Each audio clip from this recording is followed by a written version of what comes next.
ನಮಸ್ಕಾರ ವೀಕ್ಷಕರೇ, ಬಿಗ್ ಡಿಬೇಟ್ಗೆ ತಮಗೆಲ್ಲ ಪ್ರೀತಿಯ ಸ್ವಾಗತ. ನಾನು ಅರವಿಂದ್. ನಿಮಗೆಲ್ಲ ಗೊತ್ತಾ ಇದೆ, ನಮ್ಮ ಬಿಗ್ ಡಿಬೇಟ್ನಲ್ಲಿ ಪ್ರತಿದಿನ ಬರ್ನಿಂಗ್ ಇಶ್ಯೂಸ್, ಪ್ರಚಲಿತ ವಿದ್ಯಮಾನಗಳನ್ನು ಆಯ್ಕೆ ಮಾಡಿಕೊಂಡು ಚರ್ಚೆನ ಮಾಡ್ತಾ ಹೋಗ್ತೀವಿ.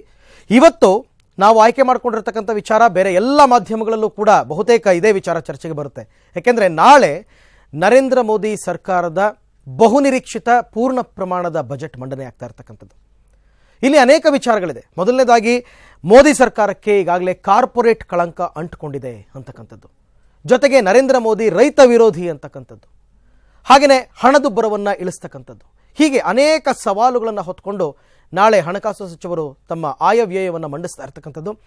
ಈ ಆಯವ್ಯಯವನ್ನು ಸಿದ್ಧಪಡಿಸಬೇಕಾದ್ರೆ ಯೋಜನಾ ಆಯೋಗ ಏನು ಆಯೋಗದ ಒಂದು ರಿಪೋರ್ಟ್ ಏನಿರುತ್ತೆ, ಆ ರಿಪೋರ್ಟನ್ನು ಇಟ್ಕೊಂಡು ಇವತ್ತು ಅದನ್ನು ಈಗಾಗಲೇ ಅನೌನ್ಸ್ ಕೂಡ ಮಾಡಲಾಗಿದೆ. ಈ ಎಲ್ಲ ಅಂಶಗಳನ್ನು ಒಳಗೊಂಡಂತೆ ಅರುಣ್ ಜೇಟ್ಲಿ ಅವರು ಏನೆಲ್ಲ ಸರ್ಕಸನ್ನು ಮಾಡಿರ್ತಾರೆ, ಜನಪರವಾದಂತಹ ಅಥವಾ ಜನಪ್ರಿಯವಾದಂತಹ ಬಜೆಟನ್ನು ನಾಳೆ ಮಂಡಿಸ್ತಾ ಇದ್ದಾರೆ ಅಂತಕ್ಕಂಥ ಒಂದು ಕುತೂಹಲ, ನಿರೀಕ್ಷೆ ಎಲ್ಲರಲ್ಲೂ ಕೂಡ ಇದೆ. ಸೊ ಈ ಅಂಟಿದಂತಹ ಕಳಂಕಗಳನ್ನು ಕಳೆದುಕೊಳ್ಳೋ ನಿಟ್ಟಿನಲ್ಲಿ ಮೋದಿ ನೇತೃತ್ವದ ಸರ್ಕಾರ ಯಾವ ಕ್ರಮಗಳನ್ನು ಕೈಗೊಳ್ಳುತ್ತೆ ಅಂತಕ್ಕಂಥದ್ರ ಕುತೂಹಲ ಈಗ ಎಲ್ಲರಲ್ಲೂ ಮನೆ ಮಾಡಿದೆ. ಹಾಗಾದರೆ ಏನೆಲ್ಲ ಅಂಶಗಳು, ನಿಜವಾಗ್ಲಿ ಮೋದಿ ಸರ್ಕಾರಕ್ಕೆ ಇರತಕ್ಕಂಥ ಚಾಲೆಂಜಸ್ ಏನು, ಇದೆಲ್ಲದರ ಬಗ್ಗೆ ಬಹಳ ವಿಸ್ತೃತವಾಗಿ ಚರ್ಚೆ ಮಾಡೋಣ. ಇದೇ ಇವತ್ತಿನ ಬಿಗ್ ಡಿಬೇಟ್ನ ವಿಶೇಷ. ಅಚ್ಚೇ ದಿನ್ ಯಾರಿಗೆ.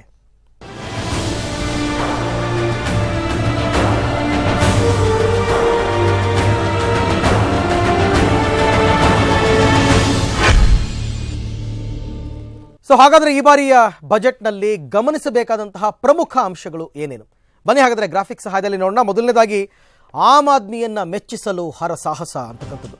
ನಾನಾಗಲೇ ಹೇಳಿದಂತೆ ಮೋದಿ ಸರ್ಕಾರಕ್ಕೆ ಕಾರ್ಪೊರೇಟ್ ಕಳಂಕ ಅಂಟಿಕೊಂಡಿರ್ತಕ್ಕಂಥದ್ದು. ಇದರಿಂದ ಹೊರಬರೋದಕ್ಕೆ ಈ ಬಜೆಟ್ ಒಳ್ಳೆಯ ವೇದಿಕೆ. ಅದರಿಂದ ಆಮ್ ಆದ್ಮಿಯನ್ನು ಓಲೈಸೋದಕ್ಕೆ ಬಜೆಟನ್ನು ಬಳಸ್ಕೊಳ್ತಕ್ಕಂಥ ಸಾಧ್ಯತೆ ಇದೆ. ಇದರ ಜೊತೆಗೆ ಕಾರ್ಪೊರೇಟ್ ಕಂಪನಿಗಳನ್ನು ಒಂದು ಕೈಯಲ್ಲಿ ಹಿಡಿದು ಮೇಲೆತ್ತುವಂತಹ ಕೆಲಸವನ್ನು ಮೋದಿ ಸರ್ಕಾರ ಮಾಡಲಿದೆ ಅಂತ ಅಂದಾಜು ಮಾಡಲಾಗಿದೆ. ಇನ್ನು ವಿವಿಧ ಯೋಜನೆಗಳ ಸಬ್ಸಿಡಿ ಕಡಿತಕ್ಕೆ ಚಿಂತನೆ ನಡೆಸಿದೆ. ಸಬ್ಸಿಡಿಗಳಿಂದಾಗಿ ರೈತರ ಬದುಕು ಬದಲಾಗಿಲ್ಲ. ಆದ್ದರಿಂದ ಇವುಗಳಿಗೆ ಬ್ರೇಕ್ ಹಾಕಿ ಸಬ್ಸಿಡಿಯ ಅಗತ್ಯವಿಲ್ಲದವರಿಗೆ ಅವುಗಳನ್ನು ಕೊಡೋ ಬದಲು ಪರ್ಯಾಯ ವ್ಯವಸ್ಥೆ ಮಾಡೋದಕ್ಕೆ ಕೇಂದ್ರ ಸರ್ಕಾರ ತೀರ್ಮಾನಿಸಿದೆ. ಇನ್ನು ಸಣ್ಣ ಉಳಿತಾಯಕ್ಕೆ ಪ್ರೋತ್ಸಾಹ ಕೊಡ್ತಕ್ಕಂಥ ಸಾಧ್ಯತೆ, ಸಣ್ಣ ಉಳಿತಾಯಕ್ಕೆ ಸರ್ಕಾರ ಪ್ರೋತ್ಸಾಹ ನೀಡತಕ್ಕಂಥ ಸಾಧ್ಯತೆ ಇದೆ. ಸಣ್ಣ ಉಳಿತಾಯ ಮಾಡೋರಿಗೆ ತೆರಿಗೆ ವಿನಾಯಿತಿ ಘೋಷಣೆ ಮಾಡೋದಕ್ಕೂ ಕೂಡ ಸರ್ಕಾರ ಚಿಂತನೆಯನ್ನು ನಡೆಸಿದೆ. ಜನ್ಧನ್ ಯೋಜನೆಯ ಬ್ಯಾಂಕ್ ಖಾತೆಗಳನ್ನು ಇದಕ್ಕೆ ಬಳಕೆ ಮಾಡಿಕೊಳ್ತಕ್ಕಂಥ ಯೋಜನೆ ಕೂಡ ಇದೆ. ಇನ್ನು ಕೃಷಿ ಉತ್ಪನ್ನ ಮಾರಾಟಕ್ಕೆ ನೂತನ ವ್ಯವಸ್ಥೆಯನ್ನು ಜಾರಿಗೊಳಿಸ್ತಕ್ಕಂಥ ಹಿನ್ನೆಲೆಯಲ್ಲಿ ಅಸ್ಪಷ್ಟ ಕೃಷಿ ಮಾರುಕಟ್ಟೆಯಿಂದ ಕೃಷಿ ಅಭಿವೃದ್ಧಿಗೆ ಈಗಾಗಲೇ ತೊಡಕಾಗಿರ್ತಕ್ಕಂಥದ್ದು. ಈ ಸಮಸ್ಯೆಯನ್ನು ಬಗೆಹರಿಸೋದಕ್ಕೆ ರಾಷ್ಟ್ರೀಯ ಕೃಷಿ ಮಾರುಕಟ್ಟೆ, ರೈತರ ಮಾರುಕಟ್ಟೆ ಹಾಗೂ APMCಯನ್ನು ಒಂದೇ ಕಾಯ್ದೆಯಡಿ ತರೋದಕ್ಕೆ ಚಿಂತನೆಯನ್ನು ನಡೆಸಲಾಗ್ತಾ ಇದೆ. ಇದೆಲ್ಲದರ ಜೊತೆಗೆ ನರೇಂದ್ರ ಮೋದಿ ಅವರ ಕನಸು ಮೇಕ್ ಇನ್ ಇಂಡಿಯಾ ಸ್ಕೀಮ್ಗೆ ಆದ್ಯತೆಯನ್ನು ನೀಡತಕ್ಕಂಥದ್ದು. ಮೋದಿ ಕನಸಿನ ಯೋಜನೆ ಭಾರತದಲ್ಲಿಯೇ ಉತ್ಪನ್ನಗಳ ಉತ್ಪಾದನೆ ಆಗಬೇಕು ಅಂತಕ್ಕಂಥದ್ದು ಅವರ ಉದ್ದೇಶ. ಉದ್ಯೋಗಾವಕಾಶ ಹಾಗೂ ಕಡಿಮೆ ಬೆಲೆಗೆ ಗುಣಮಟ್ಟದ ವಸ್ತುಗಳು ಸಿಗುತ್ತೆ ಅನ್ನೋದು ಸರ್ಕಾರದ ವಾದ. ಇದಕ್ಕೆ ಬಜೆಟ್ನಲ್ಲಿ ಪ್ರೋತ್ಸಾಹ ನೀಡತಕ್ಕಂಥ ಸಾಧ್ಯತೆ ಇದೆ. ಇದೆಲ್ಲದರ ಜೊತೆಗೆ ಕೊನೆಯದಾಗಿ ಆದಾಯ ತೆರಿಗೆ ಮಿತಿಯನ್ನು ಹೆಚ್ಚಳ ಮಾಡ್ತಕ್ಕಂಥದ್ದು, ಅಗತ್ಯ ವಸ್ತುಗಳ ಬೆಲೆಯನ್ನು ಇಳಿಕೆ ಮಾಡ್ತಕ್ಕಂಥದ್ದು. ಅಂದರೆ ಯಾವ್ಯಾವ ವಸ್ತುಗಳಿಗೆ ಬೆಲೆ ಇಳಿಕೆ ಆಗಿದೆ, ಯಾವುದರ ಬೆಲೆ ಏರಿಕೆ ಆಗಿದೆ ಅನ್ನೋದನ್ನಷ್ಟೇ ಜನ ಪರಿಶೀಲನೆ ಮಾಡ್ತಾರೆ. ನಾಳಿನ ಬಜೆಟ್ನಲ್ಲಿ ಅಗತ್ಯ ವಸ್ತುಗಳ ಬೆಲೆಯನ್ನು ಅರುಣ್ ಜೇಟ್ಲಿ ಇಳಿಸುವಂತಹ ಸಾಧ್ಯತೆ ಇದೆ. ಮದ್ಯ, ಸಿಗರೇಟ್ನಂತಹ ವಸ್ತುಗಳ ಬೆಲೆ ಏರಿಸುವ ಸಾಧ್ಯತೆ ಕೂಡ ಇದೆ. ಇದರ ಜೊತೆಗೆ ಆದಾಯ ತೆರಿಗೆ ಮಿತಿಯನ್ನು ಹೆಚ್ಚಳ ಮಾಡಿ ಕಡಿಮೆ ಆದಾಯ ಪಡಿತಾ ಇರತಕ್ಕಂಥ ಜನರು ತೆರಿಗೆ ಸಂಕೋಲೆಗೆ ಸಿಗದೆ ಉಸಿರಾಡೋ ಹಾಗೆ ಮಾಡಬೇಕು ಅಂತಕ್ಕಂಥ ವ್ಯವಸ್ಥೆಯನ್ನು ಕಲ್ಪಿಸೋದು ಕೂಡ ನರೇಂದ್ರ ಮೋದಿ ಅವರ ಉದ್ದೇಶವಾಗಿದೆ.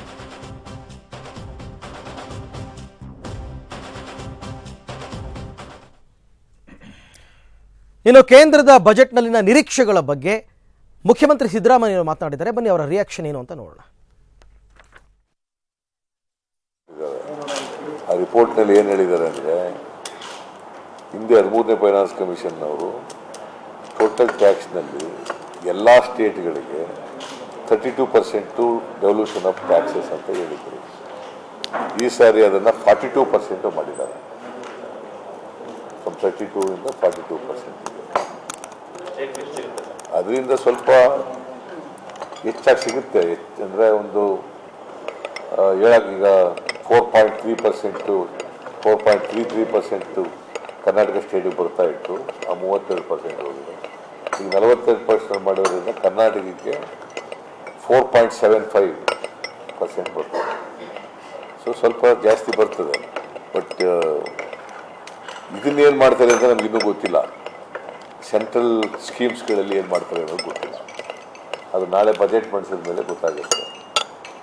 ಸೆಂಟ್ರಲ್ ಸ್ಕೀಮ್ಸ್ನಲ್ಲಿ ಕಟ್ ಮಾಡ್ತಾರೆ ಅಂತಕ್ಕಂಥ ನಮಗೆ ಇನ್ಫಾರ್ಮೇಷನ್ ಇದೆ. ಆ ಸೆಂಟ್ರಲ್ ಟ್ಯಾಕ್ಸ್ನಲ್ಲಿ ಸೆಂಟ್ರಲ್ ಸ್ಕೀಮ್ಸ್ಗೆ ಕಟ್ ಮಾಡಿಬಿಟ್ರೆ ಈ ಕಡೆಯಿಂದ ಕೊಡೋದು ಆ ಕಡೆಯಿಂದ. ಎಸ್, ಈ ಎಲ್ಲ ಅಂಶಗಳನ್ನು ಒಳಗೊಂಡಂತೆ ನಾವು ಚರ್ಚೆಯನ್ನು ಆರಂಭ ಮಾಡ್ತಾ ಇದ್ದೀವಿ. 4 ಅತಿಥಿಗಳು ಇವತ್ತು ನನ್ನ ಜೊತೆ ಸ್ಟುಡಿಯೋದಲ್ಲಿ ಜಾಯ್ನ್ ಆಗಿದ್ದಾರೆ. ಮೊದಲನೇದಾಗಿ ಹೆಬ್ಬಾಳ ಕ್ಷೇತ್ರದ ಶಾಸಕರು ಬಿಜೆಪಿಯವರು ಜಗದೀಶ್ ಕುಮಾರ್ ಅವರಿದ್ದಾರೆ. ಸರ್, ಕಾರ್ಯಕ್ರಮಕ್ಕೆ ತಮಗೆ ಸ್ವಾಗತ. ಹಾಗೆಯೇ ಕಾಂಗ್ರೆಸ್ನ ಮಾಯಕೊಂಡ ಶಾಸಕರು ಶಿವಮೂರ್ತಿ ಅವರು ನಮ್ಮ ಜೊತೆ ಇದ್ದಾರೆ. ಸರ್, ತಮಗೂ ಕೂಡ ಕಾರ್ಯಕ್ರಮಕ್ಕೆ ಸ್ವಾಗತ. ಇನ್ನು ಅಂತಾರಾಷ್ಟ್ರೀಯ ವಿಶ್ಲೇಷಕರಾಗಿರ್ತಕ್ಕಂಥ ಚಂದ್ರಶೇಖರ್ ನಮ್ಮ ಜೊತೆ ಇದ್ದಾರೆ. ಸರ್, ಕಾರ್ಯಕ್ರಮಕ್ಕೆ ಸ್ವಾಗತ. ಇನ್ನು ಆರ್ಥಿಕ ತಜ್ಞರು ವಿಶ್ವನಾಥ ಭಟ್ ನಮ್ಮ ಜೊತೆ ಇದ್ದಾರೆ. ಸರ್, ತಮಗೂ ಕೂಡ ಕಾರ್ಯಕ್ರಮಕ್ಕೆ ಸ್ವಾಗತ. ನಾನು ಜಗದೀಶ್ ಕುಮಾರ್ ಅವರಿಂದನೇ ಆರಂಭ ಮಾಡಿಬಿಡ್ತೀನಿ. ಸರ್, ಸಾಮಾನ್ಯವಾಗಿ ಈ ಥರ ಒಂದು ದೇಶದ ವಾರ್ಷಿಕ ಬಜೆಟ್ ಅನ್ನು ತಯಾರು ಮಾಡ್ತಕ್ಕಂಥ ಸಂದರ್ಭದಲ್ಲಿ ಅನೇಕ ಸವಾಲುಗಳು ಬೇರೆ ಬೇರೆ ರಾಜ್ಯಗಳಿಂದ ಬೇರೆ ಬೇರೆ ಮೂಲಗಳಿಂದ ಅವರಿಗೆ ಸವಾಲುಗಳು ಎದುರಾಗ್ತವೆ. ಹಾಗಾಗಿ ಈ ಬಾರಿ ನರೇಂದ್ರ ಮೋದಿ ಅವರ ಸರ್ಕಾರದ ಪೂರ್ಣಾವಧಿ ಬಜೆಟ್ ಆಗಿರೋದ್ರಿಂದ ನಿಜಕ್ಕೂ ಇರತಕ್ಕಂಥ ಚಾಲೆಂಜಸ್ ಏನು ಅಂತ? ಅಲ್ಲ, ಚಾಲೆಂಜಸ್ಸು ಅವರು ಮುಖ್ಯಮಂತ್ರಿಗಳು ಹೇಳಿದ್ದೆ ಹೇಳ್ಬಿಡ್ತೀನಿ. ಓಕೆ, ಒಂದು ಕೈಲಿ ಕೊಡೋದು ಇಸ್ಕೊಳ್ಳೋದು ರೀ. 32%ನ 42 ಮಾಡಿರೋದು it is a permanent mechanism. ಗೊತ್ತಾಯ್ತಾ? Operation of central schemes is different. Okay, in the operation of the central schemes, if the subsidy is going to people who are not eligible to get it, ಅದನ್ನ curb ಮಾಡಬೇಕು. Okay, ನೋಡಿ, unnecessary expenditure has to be curbed. ಹೌದು. ಒಂದು ಕೈಯಲ್ಲಿ ಕೊಡೋದು ಇಸ್ಕೊಳ್ಳೋದು, ನನಗೆ ಗೊತ್ತಿರೋಂಗೆ basic economics ಗೊತ್ತಿರೋರು ಇದೆಲ್ಲ ಒಪ್ಪಲ್ಲ. ಒಂದು. ಎರಡನೇದು ಈ ಏನು ತಾವು ಸವಾಲುಗಳು ಅಂತ, ಇದು ಸವಾಲು ಈಗಲ್ಲಪ್ಪ. ಓಕೆ, ಕಳೆದ 5-6 ವರ್ಷದಲ್ಲಿ ಆಗಿರುವಂತ ಡ್ಯಾಮೇಜ್ ಅನ್ನು ರಿಪೇರಿ ಫಿಲ್ ಮಾಡಬೇಕು. ಅವ್ರೇನ್ ಪ್ರಿಂಟ್ ಹೊಡೆದ್ ಬಿಡ್ತಾರ, ಅಚ್ಚೆ ದಿನ ಇನ್ನು ಬೇರೆ ಬೇರೆ ಮಾತುಗಳು ಆಡಬೇಕಾಗುತ್ತೆ. ಆ ರೀತಿ ಅಲ್ಲ. ಆಮೇಲೆ ನಮ್ದು ಟ್ಯಾಕ್ಸ್ ಟು GDP ರೇಷಿಯೋ ಕಮ್ಮಿ ಇದೆ ರೀ. ಅದಕ್ಕೆ ನಾನು ಹೇಳೋದು, ಎಲ್ಲಾರ್ಗು ಹಂಗಾರೆ 30% ಹಾಕಿದವ್ರಿಗೆ ಒಂದು ಕಾಲದಲ್ಲಿ ನನಗೆ ಜ್ಞಾಪಕ ಇದೆ, ಅವ್ರು ಯಾವಾಗ್ಲೂ ಮೋರ್ ದೆನ್ 100% ಟ್ಯಾಕ್ಸ್ ಅಂದ್ರೆ ಸರ್ಚಾರ್ಜ್ ಎಲ್ಲ ಸೇರಿದ್ರೆ ಅದಕ್ಕಿಂತ ಜಾಸ್ತಿ ಆಗುತ್ತೆ. ಹಾಗಲ್ಲ, you should slowly evolve a system where people who come under taxation directly or indirectly, including the service tax component ನಮ್ಮಲ್ಲಿ ಅಷ್ಟಿಲ್ಲ. Slowly all the services, because ನಮ್ದು ಸರ್ವಿಸ್ ಬೇಸ್ಡ್ ಎಕಾನಮಿನೂ ಇದೆ, all the services have to be brought under the tax net. Correct. ಹಂಗೆ ಅಂದ್ಬಿಟ್ಟು ಯಾವನ ಮೇಲೂ tax ಹಾಕ್ಬಿಡ್ತಾರೆ, ಅದಲ್ಲ. ಜೊತೆಗೆ ಇಂಡಸ್ಟ್ರಿಗೆ ನೀವು ಸರಿಯಾಗಿ ಅಂತ ಪ್ರೊಪೆಲ್ ಆಗುವಂತ ಗ್ರೋತ್ ಫ್ಯಾಕ್ಟರ್ ಬರುವಂತದ್ದು ಕೊಡದೇ ಇದ್ರೆ, ಮೇಕ್ ಇನ್ ಇಂಡಿಯಾ ಅಂತ ಅವ್ರು ಹೇಳ್ತಾರೆ ಅಂದ್ರೆ ಹೇಗಾಗುತ್ತೆ ನೋಡಿ. ಮೇಕ್ ಇನ್ ಇಂಡಿಯಾ ಅಂದ್ರೆ ನಮ್ಮ ದೇಶದಲ್ಲಿ V are A resource scarce country. ನಮ್ಮಲ್ಲಿ ಸಂಪನ್ಮೂಲ ಅಂದ್ರೆ 50,000 ಕೋಟಿ 1 ಲಕ್ಷ ಕೋಟಿ ಹಾಕುವಂತ ಶಕ್ತಿ ಇರುವಂತವ್ರು ಕಮ್ಮಿ ಇದ್ದಾರೆ. ಅದಕ್ಕಾಗಿ ಏನ್ ಮಾಡಬೇಕು, we should attract foreign investment. Foreign investment ನಾನ್ ತಗೊಂಡೋಗಿ ಊರಿಗೆಲ್ಲ ಹಂಚಿ ಬಿಡ್ತೀನಿ ಅಂದ್ರೆ ಯಾವನು ಇಲ್ಲಿ ಬಂದು ನಮ್ ದೇಶದ ಸೇವೆ ಮಾಡಕ್ಕೆ ಯಾವನು ರೆಡಿ ಇಲ್ಲ. He has to, okay, social aspect has to be looked into, but at the same time foreign investment ತರೋನ್ಗೆ ನೋಡಿ, FII ಇನ್ವೆಸ್ಟ್ಮೆಂಟ್ ಅಂತಿದೆಯಲ್ಲ, ಅವರು ಫೇರ್ ವೆದರ್ ಫ್ರೆಂಡ್ಸ್ ಅಂತ, ಚೆನ್ನಾಗಿದ್ದಾಗ ಬರ್ತಾರೆ, ತೊಂದರೆ ಇದ್ದಾಗ ಹೋಗ್ತಾರೆ. FDI ಇನ್ವೆಸ್ಟ್ಮೆಂಟ್ ನಾವು ಅಟ್ರಾಕ್ಟ್ ಮಾಡಬೇಕು, ಅವರಿಂದ ಮೇಕ್ ಇನ್ ಇಂಡಿಯಾ ಮಾಡಿಸ್ಬೇಕು. ಯಾಕೆಂದ್ರೆ ಒಂದು ನಮ್ದು ವ್ಯಾಸ್ಟ್ ಮಾರ್ಕೆಟ್ ನಮ್ಮಲ್ಲೇ 120 ಕೋಟಿ. ಯಾವುದೇ ಇಂಡಸ್ಟ್ರಿ ಸ್ಟಾರ್ಟ್ ಆದ್ರೂ ಮೊದಲು ವ್ಯಾಸ್ಟ್ ಮಾರ್ಕೆಟ್ ನಮಗೆ. ಹೌದು. Then we should also be internationally competitive.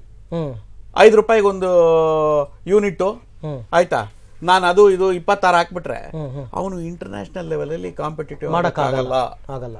ಜೊತೆಗೆ ಇದೆಲ್ಲದ್ರ ಜೊತೆಗೆ ಡಾಲರ್ ಪ್ಯಾರಿಟಿನೂ ಬರುತ್ತೆ. ಹೌದು. ಈ ಎಕನಾಮಿಕ್ಸ್ ಅನ್ನೋದು it is not one single point subject, everything affects it. So ಅದಕ್ಕಾಗಿ ಟೈಟ್ ರೋಪ್ ವಾಕಿಂಗ್ ಮಾಡ್ತಾ ಇದ್ದಾರೆ. One good thing that has happened in the last 1 year is oil prices have softened. ಇಲ್ಲಿದ್ರೆ ಎಷ್ಟೊತ್ತಿಗೆ ಇನ್ನು ಪ್ರಾಬ್ಲಮ್ ಆಗ್ತಿತ್ತು. ಅಲ್ಲ, ತೂತಂಗಾಗಿದೆ. Summarise ಮಾಡಿ ಹೇಳೋದಾದ್ರೆ, ಈಗ ಆಗಿರ್ತಕ್ಕಂಥ ಡ್ಯಾಮೇಜ್ ಕಳೆದ 4-5 ವರ್ಷಗಳಲ್ಲಿ ಅದನ್ನ ಫಿಲಪ್ ಮಾಡ್ತಾ ಇರ್ತದೆ. ಶಿವಮೂರ್ತಿ ಅವ್ರು ಏನ್ ಹೇಳ್ತಾರೆ? ಇರುವಂತಹ ನಿಜವಾದ ಚಾಲೆಂಜಸ್ ಜೊತೆಗೆ ಈಗ ಒಂದು ಆರೋಪ ಮಾಡಿದ್ರು, ಕಳೆದ 5-6 ವರ್ಷಗಳಲ್ಲಿ ಆಗಿರೋ ಡ್ಯಾಮೇಜ್ ನ ಫಿಲಪ್ ಮಾಡದೆ ನಿಜವಾದ ದೊಡ್ಡ ಚಾಲೆಂಜ್ ಅಂತ ಅಂದ್ಬಿಟ್ಟು. ನಾವು ಕಾಂಗ್ರೆಸ್ಸಿಗರಾಗಿ ನಮ್ಮ ಎಕಾನಮಿ ಯಾವ ರೀತಿ ದೇಶ ನಡೆಸಬೇಕು ಅನ್ನೋದನ್ನು ಮನಮೋಹನ್ ಸಿಂಗ್ ಅಂತ ಪಂಡಿತರು ನಮ್ಮನ್ನು ಪ್ರಧಾನಮಂತ್ರಿ ಆಗಿದ್ದು, ಅದು ನಮ್ಮ ಕಾಂಗ್ರೆಸ್ಸಿನ ಅಸೆಟ್ಟು ಅಂತ ನಮ್ಮ ಭಾವನೆ. ಈಗ ಅಚ್ಚಾ ದಿನ್ ಆಯೇಗ ಅಂತ ಹೇಳ್ತಕ್ಕಂಥ ಮಾತನ್ನು ಹೇಳ್ತಾ ಇದ್ದಾರೆ. ಅಚ್ಚಾ ದಿನ್ ಆಯೇಗ ಮತ್ತು 5 ವರ್ಷ ಆ ಡ್ಯಾಮೇಜ್ ಮಾಡಿದ್ದಾರೆ ಅಂತ ಹೇಳ್ತಕ್ಕಂಥದ್ದು. ಈಗ ಇವರೇನು ಹೇಳಿದರು, ಪ್ರೈಸ್ ಕಂಟ್ರೋಲ್, ಎಸೆನ್ಷಿಯಲ್ ಕಮಾಡಿಟೀಸ್, ಬೆಳೆಗಳು. ಈಗ ಇಂಟರ್ನ್ಯಾಷನಲ್ ಮಾರ್ಕೆಟ್ನಲ್ಲಿ ಆಯಿಲ್ ಮಾರ್ಕೆಟ್ ಇದೆ, ಆಯಿಲ್ ಮಾರ್ಕೆಟ್ ಸಡನ್ನಾಗಿ ಫಾಲ್ ಆಯಿತು. ಎಷ್ಟು ಫಾಲ್ ಆಯಿತು ಅದನ್ನು ಅಸೆಸ್ ಮಾಡಿದ್ದಾರೆ. ಈಗ ನಮ್ಮ ಮುಖ್ಯಮಂತ್ರಿಗಳು ಹೇಳಿದ್ರು ಎಷ್ಟು 1,000 ಕೋಟಿ ಈ ದುಡ್ಡು ಇದರಿಂದ ಇದಕ್ಕೆ ಉಳಿತಾಯ ಆಗಿದೆ. ಅಷ್ಟು ಕೋಟಿ ಪ್ರಮಾಣದ ದುಡ್ಡು ಈಗ ಪ್ರೈಸ್ ರೈಸ್ ಮೇಲೆ ಎಫೆಕ್ಟ್ ಆಗಬೇಕಾಗಿತ್ತು. ಬೆಲೆಗಳು ಈಗ ಸಡನ್ ಆಗಿ ಬೆಲೆಗಳು ಕಡಿಮೆ ಆಗಬೇಕಾಗಿತ್ತು. ತರಕಾರಿಯಿಂದ ಹಿಡಿದು ಸಾಮಾನ್ಯವಾಗಿ ದಿನಸಿಗಳಿಂದ ಕಡಿಮೆ ಆಗಬೇಕಾಗಿತ್ತು. ಈಗ ಟ್ರಾನ್ಸ್ಪೋರ್ಟೇಷನ್ ಚಾರ್ಜಸ್, ರೈಲ್ವೆ ಚಾರ್ಜಸ್ ಇಳಿಸಲೇ ಇಲ್ಲ. ನಿನ್ನ ರೈಲ್ವೆ ಬಡ್ಜೆಟ್ ಆಯಿತು, ಅದು ಪ್ರೈಸ್ ಕಡಿಮೆ ಮಾಡಲೇ ಇಲ್ಲ. ಹಾಗಾಗಿ ಆ ದುಡ್ಡು ಅಷ್ಟು ಪ್ರಮಾಣದ ದುಡ್ಡು ಹರಿದು ಬಂತಂತಲ್ಲ ಇಂಟರ್ನ್ಯಾಷನಲ್ ಇದರಿಂದ, ಇವ್ರಿಗೆ ಲಾಭ ಆಯ್ತಲ್ಲ, ಲಕ್ಕಿ ಆ ವಿಚಾರದಲ್ಲಿ ಅದನ್ನ ನಮ್ಮ ಎಕಾನಮಿ ಮೇಲೆ ಇದು ಮಾಡಬೇಕಾಗಿತ್ತು, ಅದನ್ನೆಲ್ಲ ಹಬ್ಬಿಸ್ಬೇಕಾಗಿತ್ತು. ಇಲ್ಲ ನಾಳೆ ಗೊತ್ತಾಗುತ್ತೆ ಅದೇ ನೋಡಿ, ಅದು ನಾಳೆ ಗೊತ್ತಾಗುತ್ತೆ. ಅದು ಇಷ್ಟೊತ್ತಿಗೆ ಅಷ್ಟು ಲಾಭ ಬರ್ತಿಂದ ಅವರೇ ಒಪ್ಕೊಳ್ತಾರೆ. ಅಲ್ಲ ಅದನ್ನ ಅದು ಬರ್ತಾ ಇದೆ, ತೋರಿಸಬೇಕಾಗಿತ್ತು. ಮಾಡ್ತಾರಂತಲ್ಲ ಈಗ. ದಟ್ ಇಸ್ ಬಜೆಟ್ ಆದಾಗ ತಾನೆ ಸರ್ ನಾವು ರಿಸಲ್ಟ್ ಗೊತ್ತಾಗೋದು. International market will fluctuate day to day, hours to hour. ಹೌದಾ? ಆ ಪ್ರಕಾರವಾಗಿ ಅದರ ಪ್ರಭಾವ ನಮ್ಮ ಮೇಲೆ ಈ ರೈಲ್ವೆ ಪ್ರೈಸ್ ಅದ್ರ ಮೇಲೆ ಬೇಕಾದ್ರು, ಪೆಟ್ರೋಲ್ ಡೀಸೆಲ್ ಅಂತ ಹೇಳ್ತಕ್ಕಂಥದ್ದು ಎಲ್ಲದಲ್ಲೂ ಕಡಿಮೆ. ಸರ್ ನೀವೇ ಹೇಳ್ತೀರಾ ಫ್ಲಕ್ಚುಯೇಟ್ ಆಗುತ್ತೆ ಅನ್ಬಿಟ್ಟು. ಈಗ ಡೌನ್ ಆಯ್ತು ಅನ್ಬಿಟ್ಟು ಒಂದೇ ಸಮ ಬೇರೆದಕ್ಕೆ ಹಣವನ್ನ ಹೂಡಿಕೆ ಮಾಡ್ಬಿಟ್ರೆ ಅಕಸ್ಮಾತ್ ಸಡನ್ ರೈಸ್ ಆಯ್ತಪ್ಪ, ಎಲ್ಲಿ ತರ್ತೀರಾ ದುಡ್ಡು? ಹಾಗಾದ್ರೆ ನೀವು ಆಗಲ್ಲ ನೋಡಿ. ಈ ಆಯಿಲ್ ಕಾಂಟ್ರಾಕ್ಟ್ಸ್ ಇದೆಯಲ್ಲ, ಅದು ನಾವು ಸ್ಪಾಟ್ ರೇಟ್ಸ್ ನೋಡ್ತಾ ಇದ್ದೀವಿ. ಅದನ್ನ we are a oil importing country, plus we depend more on imports of oil. ನಮಗೆ ಒಂದು 10% ಏನೋ ಇರ್ಬೋದು, ನನಗೆ ಕಂಪ್ಲೀಟ್ ಸ್ಟ್ಯಾಟಿಸ್ಟಿಕ್ಸ್ ಇಲ್ಲ. 20%, 80% ನಾವು ಅದನ್ನ ಡೈಲಿ ನಾವು ಪರ್ಚೇಸ್ ಮಾಡುವಂಥದ್ದಲ್ಲ. We would have already entered into a long term 6 months to 1 year contracts. So even if the rate falls, ಇದು ಯಾಕೆಂದ್ರೆ ಫ್ಲಕ್ಚುಯೇಷನ್ ಕಾಂಟ್ರಾಕ್ಟ್ಸ್ ಅಲ್ಲಿ, ಫಾರ್ವರ್ಡ್ ಕಾಂಟ್ರಾಕ್ಟ್ಸ್ ಅಲ್ಲಿ we take a forward cover. ಆ ಫಾರ್ವರ್ಡ್ ಕವರ್ ಇರೋದ್ರಿಂದ immediate ಆಗಿ pass on ಆಗಲ್ಲ ಅದು. Okay sir ಈಗ ಎಂಟರ್ ಆಗ್ತೀವಲ್ಲ ಸರ್, ಈಗ $65 60 ಇದೆಯಲ್ಲ, ಈಗ ಎಂಟರ್ ಆಗೋದನ್ನ ಇವತ್ತಿನ ರೇಟ್ ಇಟ್ಕೊಂಡು ಫ್ಯೂಚರ್ಸ್, ಅದು ನೋಡಿ commodities market, derivatives trading, futures, options ಇದೆಲ್ಲ ಬೇರೆ ಇದೆ. That is a technically difference. ತಾವು ಹೇಳಿದ್ದೇನೆಂದ್ರೆ ಬೆಲೆಗಳನ್ನ ನಾವು ಇಳಿಸ್ತೇವೆ, ಆಯಿಲ್ ಮಾರ್ಕೆಟ್ ಫ್ಲಕ್ಚುಯೇಟ್ ಆದ್ರಿಂದ ಬಹಳಷ್ಟು ಕಡಿಮೆ ಆಗಿದೆ. ಇಲ್ಲ ಸರ್, ಅದು over A period of time effect. Immediate ಬರಲ್ಲ ಲಾಭ ಅಂತ ಅವ್ರು ಹೇಳ್ತಿರೋದು. ಫ್ಯೂಚರ್ ಬರುತ್ತೆ. ಅಲ್ಲ, ಎಷ್ಟು ಪ್ರಮಾಣದ ಬಂದಿದೆ ಅಂತ ಅಸೆಸ್ ಮಾಡಿದೀವಿ ನಾವು. ಈಗ ಅದು ಸಾಮಾನ್ಯ ನೋಡಿ, ಟ್ರಾನ್ಸ್ಪೋರ್ಟೇಷನ್ ಚಾರ್ಜಸ್ ಅಂತ ಈಗ ಸಾರಿಗೆ ಬಸ್ಸಿನ ಬಗ್ಗೆ ಹೇಳ್ತಾ ಇದ್ದಾರೆ. ಕೆಲವು ರಾಜ್ಯದಲ್ಲಿ ಆಯ್ತು, ಕೆಲವು ರಾಜ್ಯದಲ್ಲಿ ಆಗ್ಲಿಲ್ಲ. ರೈಲ್ವೆ ಚಾರ್ಜಸ್, ಆಮೇಲೆ ಇನ್ನೊಂದು ಪ್ರಮಾಣ. ಈಗ KSRTC ನಲ್ಲಿ ರೇಟ್ ಕಡಿಮೆ ಮಾಡಿದ್ರು ಬಸ್ ಪ್ರಯಾಣ ದರ ಅಂತ ಅನ್ಬಿಟ್ಟು you cannot compare KSRTC with ಈಗ ರೈಲ್ವೆ ಬಡ್ಜೆಟ್ ಆಯ್ತು ನಿನ್ನೆ, ಅದ್ರಲ್ಲಿ ಹೇಳ್ಬೋದಾಗಿತ್ತು. ಅಲ್ಲ, ಅದ್ರಲ್ಲಿ ಮಾಡಕ್ ಆಗಲ್ಲ ಹಂಗೆ ಅಂತ ನಾ ಹೇಳ್ತಾ ಇರೋದು. ಒಂದು ರಾಜ್ಯ ಸಾರಿಗೆನೂ ಒಂದು ಇಡೀ ಒಂದು ರಾಜ್ಯದ ಒಟ್ಟಾರೆ ವಾರ್ಷಿಕ ಬಜೆಟ್ ಗಿಂತ ಹೆಚ್ಚಿನ ಬಜೆಟ್ ಅದು ಯಾವುದು ರೈಲ್ವೆ ಬಜೆಟ್. ಇಲ್ಲಿ ಬಸ್ ಕಡಿಮೆ ಆಗ್ಬಿಡ್ತು ಅಂತ ನೀವು ಟ್ರೈನ್ಗೆ ಅದನ್ನ ಅಪ್ಲೈ ಮಾಡ್ಕೊಳಕ್ ಆಗಲ್ಲ ಸರ್. ಇದಕ್ಕೆ ಎಲ್ಲದಕ್ಕೂ ಲಿಂಕ್ ಇದೆ ಸರ್. ಆಲ್ ಈಗ ಡೀಸೆಲ್ ಇಂಜಿನ್ ಖಂಡಿತ ನಿಮ್ಮ ಆರೋಪ ಅದು ಅಲ್ವಾ? ಆರೋಪ ಅಲ್ಲ, ಇಟ್ಸ್ ಎ ಫ್ಯಾಕ್ಟ್. ಮಾಡಬಹುದಾಗಿತ್ತು ಫ್ಯಾಕ್ಟ್. ಈಗ ಅಚ್ಚಾ ದಿನ ನಾಯಕ ಮುಗಿಸ್ಬಿಡ್ತೀನಿ. ಕಾಂಗ್ರೆಸ್ ಕಪ್ಪು ಹಣ ತರ್ತೀವಿ ಅಂತ ಹೇಳಿದ್ರು ಎಕಾನಮಿ. ಅದು ಇದಕ್ಕೆ ಬೇಡ, ಇವತ್ತು ಕಪ್ಪು ಹಣದ ವಿಚಾರ ಇವತ್ತು ಬೇಡ, ಯಾಕಂದ್ರೆ ನಾಳೆ ದಿನಗಳ ನಿರೀಕ್ಷೆ ನಾಯಕ ಅಂತ ಹೇಳಿದ್ರು. ಬಂದ ತಕ್ಷಣ ಒಬ್ಬೊಬ್ಬರ ಅಕೌಂಟ್ ನಲ್ಲಿ 15 ಲಕ್ಷ ಹಣ ಇದೆ ಅಂತ ಹೇಳ್ತಾರೆ. ನೀವು ನಾನು ಹೇಳ್ತಾ ಇರ್ತಕ್ಕಂಥದ್ದು ನಾಳೆಯ ಬಜೆಟ್ ವಿಚಾರ. ನಾವು ಮೋದಿ ಏನ್ ಹೇಳಿದ್ರು ಮಾಡಿದ್ರೆ ಬಜೆಟ್ ಮೇಲೆ ಈಗ ಕಪ್ಪು ಹಣನು ಬಜೆಟ್ ಅಷ್ಟು ಮಾತ್ರ. ಯಾಕೆ ಬರ್ಲಿಲ್ಲ ಅಂತ ನಮಗೂ ಬೇಡ, ನಿಮಗೂ ಬೇಡ, ನಮಗೂ ಬೇಡ, ಅವ್ರಿಗೂ ಬೇಡ. Is it not a factor to be considered for the budget? No, balanced budget. No. I think ಕಳೆದ ವರ್ಷಗಳಲ್ಲೂ ಅದನ್ನೇ ಮಾಡ್ತಿದ್ದಾರೆ ಶಿವಮೂರ್ತಿ ಅವರೇ. Imaginary receipts, so much money, ಇಷ್ಟು 1000 ಕೋಟಿ ಹಣ ದುಡ್ಡು ಹೊರಗಡೆ ಇದೆ ಅಂತ ಹೇಳ್ತಿರ್ತಾವ್. No, I differ with you only on that. ನೀವು ಸಾರ್ವಜನಿಕವಾಗಿ ಜನಗಳಿಗೆ ಹೇಳಿರ್ತಾವ್ from the refund or bringing back of the budgetary black amounts cannot be incorporated in the budget. Budget is a reality. No, that's the practically and me. Why you told people? Sir, that is different. What he has promised is I'll take all. ಇವತ್ತು ಹೇಳಿದ್ದಾರೆ you turn ತಗೊಳ್ತಾ ಇದ್ರಿ. Budget ಗೋದಕ್ಕೂ ಏನ್ ಸಂಬಂಧ ನಾನು ಕೇಳ್ತಾ ಇರೋದು? ಆ ದುಡ್ಡು ಬಂದ್ರೆ ನಮ್ಮ ಬಜೆಟ್ ಮೇಲೆ ಪ್ರಭಾವ ಇಲ್ಲ. ನೆಕ್ಸ್ಟ್ ಇಯರ್ ಆಗಲಿ ಬಿಡಿ, ನೆಕ್ಸ್ಟ್ ಇಯರ್ ಆಗಲಿ ಬಿಡಿ, ಬಂದ್ರೆ ಅಂತ ಹೇಳಿದ್ರಲ್ಲ ಅದ್ರ ಬಗ್ಗೆ ಹೇಳಿ ಅದನ್ನ. ಸರ್ ನೀವು ಹೇಳ್ತಾ ಇರ್ತಕ್ಕಂಥದ್ದು ಈಗ ಆಯ್ತಪ್ಪ, ಬಂತು, ಒಂದ್ ವೇಳೆ ಬಂತು ಅಂತ ಇಟ್ಕೊಳ್ಳೋಣ, ಮುಂದಿನ ವರ್ಷದ ಬಜೆಟ್ ಆಯಿಲ್ ಮಾರ್ಕೆಟ್ ರಿಲೆವೆನ್ಸಿ ಅಂತ ಹೇಳಿದ್ರಿ, ಕಪ್ಪು ಹಣ ಅದು ರಿಲೆವೆನ್ಸಿ ಹೇಳ್ತಾರೆ. ಯಾವ್ದು ರಿಲೆವೆಂಟ್ ಆಗಿಲ್ಲ? Oil market relevant for taking today's ಇದು. ಬಟ್ ಎಸ್ ಸರ್, ನೀವೇ ಹೇಳಿ ಸರ್. ಹೇಳಿ. Some 6 months to get the effect. ಆಯಿಲ್ ಬಗ್ಗೆ ಒಂದು ಹೇಳ್ತೀನಿ. ರೈಲ್ವೇಸ್ನಲ್ಲಿ ಪ್ರತಿ ವರ್ಷ 30,000 ಕೋಟಿ ರೈಲ್ವೇಸ್ನಲ್ಲಿ ಪ್ರಯಾಣಿಕರ ಪ್ಯಾಸೆಂಜರ್ಸ್ ಇದರಲ್ಲಿ 30,000 crores ಲಾಸ್ ಆಗ್ತಾ ಇದೆ. ಹಾಗಾದರೆ ಇಲ್ಲಿ ತನಕ ನಡೆದಿರೋದು ಹೇಗೆ ಅಂದರೆ, ಫ್ರೈಟ್ನಲ್ಲಿ ಅಷ್ಟು ಜಾಸ್ತಿ ಮಾಡಿದ್ದಾರೆ, 24,000 ಕೋಟಿ ರೂಪಾಯಿ ಲಾಭ ಇದೆ ಅಲ್ಲಿ. ಯಾವ ಎಕ್ಸ್ಟೆಂಟ್ ಅಂದರೆ ಇದು ನಿನ್ನೆ ವಿಚಾರ, ಬಟ್ ನೀವು ಕೇಳಿದ್ದಕ್ಕೆ ಪರಿಹಾರ ಅಂತ ಹೇಳ್ತಿದ್ದೀನಿ. ಈ ಬಜೆಟಿಗೆ ಸಂಬಂಧಪಟ್ಟಿದ್ದಲ್ಲ, ಐ ಆಮ್ ಸಾರಿ, ಬಟ್ ಅವ್ರು ಕೇಳಿದ್ರಿಂದ ಕ್ಲಾರಿಫಿಕೇಶನ್ ಕೊಡ್ತಿದ್ದೀನಿ. ಚೈನಾದಲ್ಲಿ ಏನು ಲೋಯೆಸ್ಟ್ ಅಂತಾರೆ, ಅದರ 1/4 ಪ್ಯಾಸೆಂಜರ್ ರೇಟ್ ಭಾರತ ದೇಶದಲ್ಲಿದೆ. ಫ್ರೈಟಲ್ಲಿ in fact lowest in the world ನಾವು sir. This is called cross subsidisation. ಈ ಕಾರಣದಿಂದ 1970ರಲ್ಲಿ 80% ಟ್ರಾಫಿಕ್ ಸರಕು ಸಾಗಣೆ ರೈಲಲ್ಲಿ ಇದ್ದಿದ್ದು ಇವತ್ತು 20ಕ್ಕೆ ಬಂದಿದೆ ಸರ್. ಅದನ್ನು ಟ್ರಾನ್ಸ್ಫರ್ ಆಗಿದೆ, ಹೌದು ಲಾಭ ಆಗಿದೆ, ಹೌದು. ಅದರಿಂದನೇ ಆಪರೇಟಿಂಗ್ ರೇಷಿಯೋ ಅಂತ 92.5 ಇರೋದು 91.8ಕ್ಕೆ ಬಂದಿದೆ. Next year 88. ಆ ಲಾಸ್ ಚಂದ್ರಶೇಖರ್ ಹೇಳಿ. ನೀವು ಹೇಳ್ತಕ್ಕಂಥ ವಾದ ಸಿ ಸಾಮಾನ್ಯ ಒಪ್ಪಬೇಕು. ಸಿ ಸಾಮಾನ್ಯ ರೈಲ್ವೆಗಳು ಈ ಬಜೆಟ್ ಸಂಬಂಧಪಟ್ಟ ಚಂದ್ರಶೇಖರ್ ಮಾತಾಡಿ, ಯಾಕೆ ಸುಮ್ಮನೆ ಇದ್ದೀರಾ, ಮಾತಾಡಿ ಸರ್. ಆಕ್ಚುಲಿ ಈಗ ಏನೀಗ ಹಚ್ಚ ದಿನ ಬರುತ್ತೆ ಅಂತ ಹೇಳಿದ್ರೆ, ಈಗ ನಾಳೆ ಬೆಳಗ್ಗೆ ಏನು ಬಜೆಟ್ ಇದೆ, ಇಟ್ಸ್ ವೆರಿ ಡಿಸೈಸಿವ್. ಒಂದ್ ರೀತಿಯಲ್ಲಿ ನೀವು ಫಸ್ಟ್ ಪಾಯಿಂಟ್ ಹೇಳ್ತಿದ್ರೆ, ಮೋದಿ ಅವರು ಎಲ್ಲ ಒಂದ್ ರೀತಿಯಾಗಿ ಏನು ಲ್ಯಾಂಡ್ ರಿಫಾರ್ಮ್ಸ್ ಆರ್ಡಿನೆನ್ಸ್ ಬಗ್ಗೆ ಕಾರ್ಪೊರೇಟ್ ಕಳಂಕ ಅಂತ ಹೇಳಿದ್ರೆ, ಆಕ್ಚುಲಿ ಇವತ್ತು ಇಂಡಿಯಾಗೆ ಬೇಕಾಗಿರ್ತಕ್ಕಂಥದ್ದು ಏನು ಅಂತ ಹೇಳಿದ್ರೆ, ನಂಬರ್ 1 ಫಾರಿನ್ ಡೈರೆಕ್ಟ್ ಇನ್ವೆಸ್ಟ್ಮೆಂಟ್, ಆಮೇಲೆ ಸರ್ ಹೇಳಿದಂಗೆ ಎರಡನೇದು ಅಂತ ಹೇಳಿದ್ರೆ ಎರಡನೇದು ಫೈನಾನ್ಸ್. ಸೊ ಈಗ ನಮ್ಮಲ್ಲಿ ಬಹಳಷ್ಟು PPP ಪ್ರಾಜೆಕ್ಟ್ಸ್ ಎಲ್ಲ ತಗೊಂಡಿದ್ದಾರೆ, but somehow it is not working. So ಅದಕ್ಕೆ ಈಗ ಏನ್ ಮಾಡಿದ್ದಾರೆ ಅಂತ ಹೇಳಿದ್ರೆ, ಈಗ ನಾಳೆ ಬಜೆಟ್ ನಮಗೆ ಬಹಳ ರಿಲಿವೆನ್ಸ್ ಆಗಿದೆ. ಬಟ್ ಇವೆಲ್ಲಕ್ಕೂ ಕೂಡ ಬಹಳ ಇಂಪಾರ್ಟೆಂಟ್ ಫ್ಯಾಕ್ಟರ್ಸ್ ಏನು ಅಂತ ಹೇಳಿದ್ರೆ, factors of production, power, labour, logistics, tax ಮತ್ತೆ ಕರಪ್ಷನ್, ಈ ದೇಶದಲ್ಲಿ ಕರಪ್ಷನ್. ಸೊ ಇವೆಲ್ಲವನ್ನು ಕೂಡ ನಾಳೆ ಬೆಳಗ್ಗೆ ಬಜೆಟ್ ನಲ್ಲಿ ಅವ್ರು ಯಾವ ರೀತಿ ಅಡ್ರೆಸ್ ಮಾಡ್ತಾರೆ ಅನ್ನೋದು ನಮಗೆ ಬಹಳ ಇಂಪಾರ್ಟೆಂಟ್ ಆಗಿದೆ.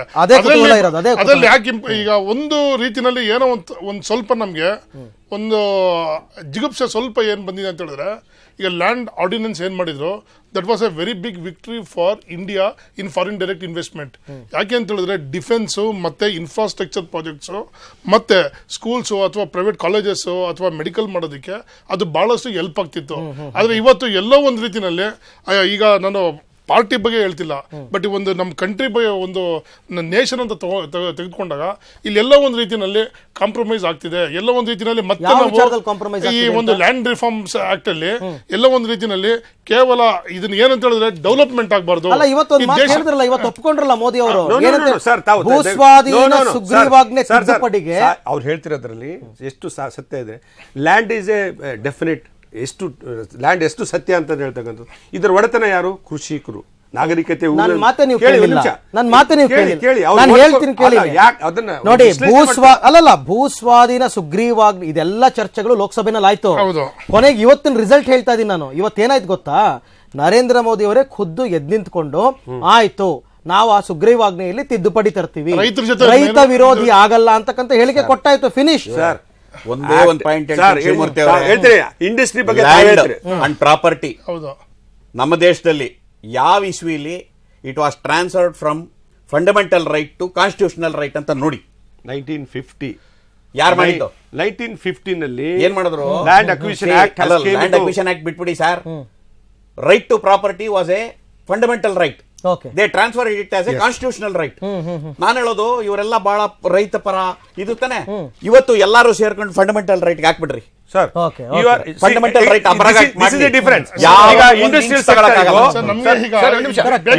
ಈ ದೇಶಕ್ಕೆ ನಾನು ಒಪ್ತೇನೆ, ಇಂಡಸ್ಟ್ರಿ ಬೆಳಿಬೇಕು, ಇಂಡಸ್ಟ್ರಿ ಬೆಳವಣಿಗೆ ಆಗಬೇಕು, ಗ್ರೋತ್ ಆಗಬೇಕು, ಎಲ್ಲ ನಾನು ಒಪ್ತೇನೆ.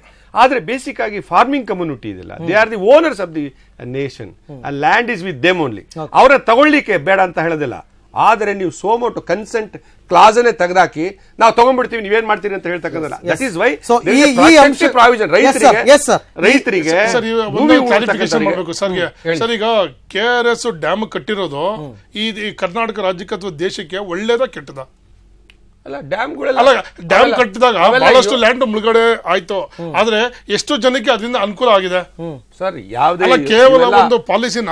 ಯಾಕೆಂತ ಹೇಳಿದ್ರೆ, ಫಾರ್ ಎಕ್ಸಾಂಪಲ್ ಈಗ ನಮ್ಮ ಕರ್ನಾಟಕದಲ್ಲೇ ತಗೊಂಡಾಗ ಪೋಸ್ಕೋ ಸ್ಟೀಲ್ ಪ್ಲಾಂಟ್ ಬಂದು, ಕೊರಿಯನ್ ಕಂಪನಿ $100 billion ಇನ್ವೆಸ್ಟ್ಮೆಂಟ್ ಮಾಡ್ತೀವಿ ಅಂತ ಬಂದ್ರು. ಅವಾಗ ಬಂದಾಗ ಇಲ್ಲಿ ಯಾವ್ದೇ ಪಾರ್ಟಿ ಇರ್ಬೋದು, ಇದು ಲ್ಯಾಂಡ್ ಅಕ್ವೈರ್ ಅಲ್ಲಿ ಪ್ರಾಬ್ಲಮ್ ಆಗಿ ಆ $12 billion ಏನು ಒಂದು ಇನ್ವೆಸ್ಟ್ಮೆಂಟ್ ಕರ್ನಾಟಕಕ್ಕೆ ಬರಬೇಕು, ಒರಿಸ್ಸಾಗೆ ಶಿಫ್ಟ್ ಆಗ್ಬೋದು. ನಾನು ಅದಕ್ಕೆ ಹೇಳೋದು, ಎಲ್ಲರೂ ಸೇರೋಣ, ನಾವೆಲ್ಲ ರೈತ ಅಲ್ವಾ? ಡ್ಯಾಮ್ಸ್ ಬಗ್ಗೆ right to property is a fundamental right ಅಂತ ವಾಪಸ್ ಕಾನ್ಸ್ಟಿಟ್ಯೂಷನ್. ಕೇವಲ ನಿಮ್ಮೆಲ್ಲರ ವೈಯಕ್ತಿಕ ಅಭಿಪ್ರಾಯನ ಮಾತ್ರ ಕೇಳಿದ್ದು. ಇನ್ನು ಮುಂದೆ ಇರತಕ್ಕಂಥ ಕೆಲವೊಂದು ವಿಚಾರಗಳು, ಪ್ರಮುಖವಾಗಿ ಯಾವ ಇಲಾಖೆಗೆ ಮಹತ್ವವನ್ನು ಕೊಡ್ತಾರೆ, ಅದು ಪ್ರಮುಖವಾದಂತಹ ವಿಚಾರ. ಚರ್ಚೆನ ಮುಂದುವರಿಸ್ತೀನಿ ಒಂದು ಪುಟ್ಟ ವಿರಾಮದ ನಂತರ.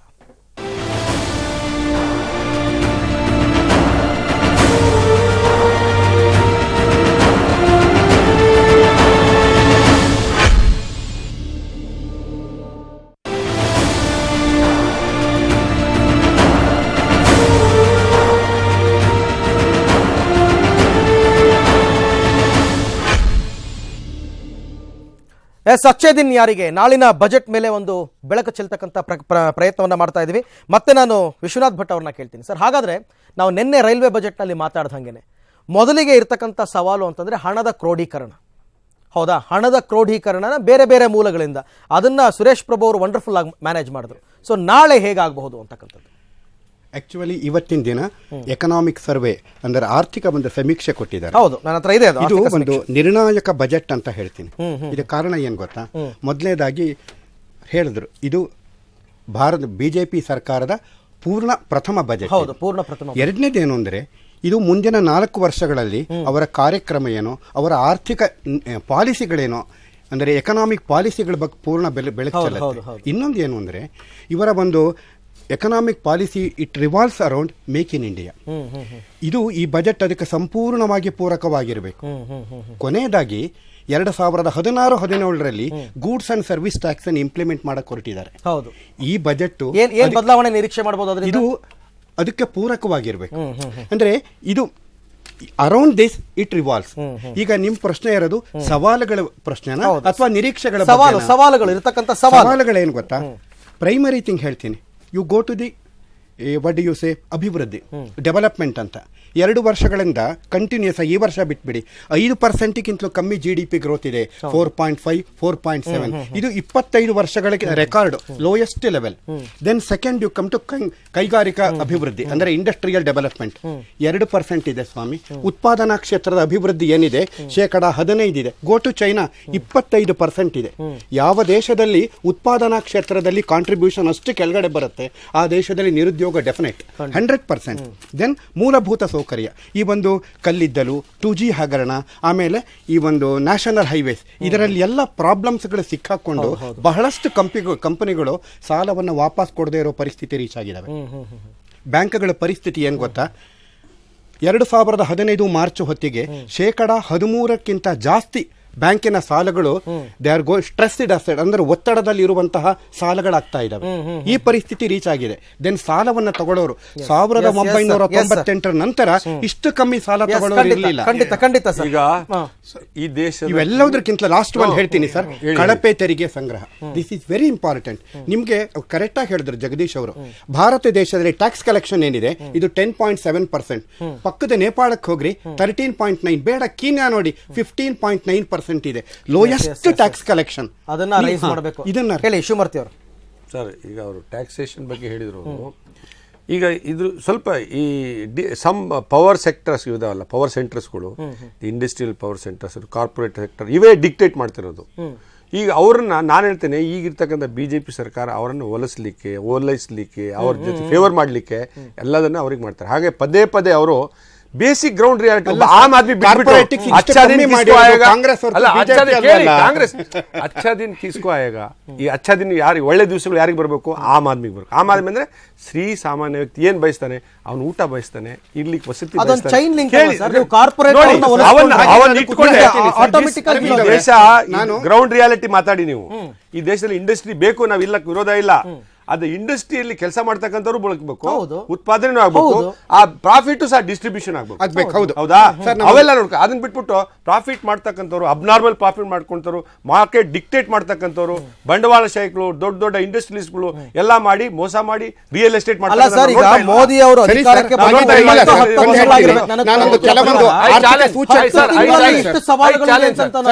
ಕರೆಕ್ಟ್.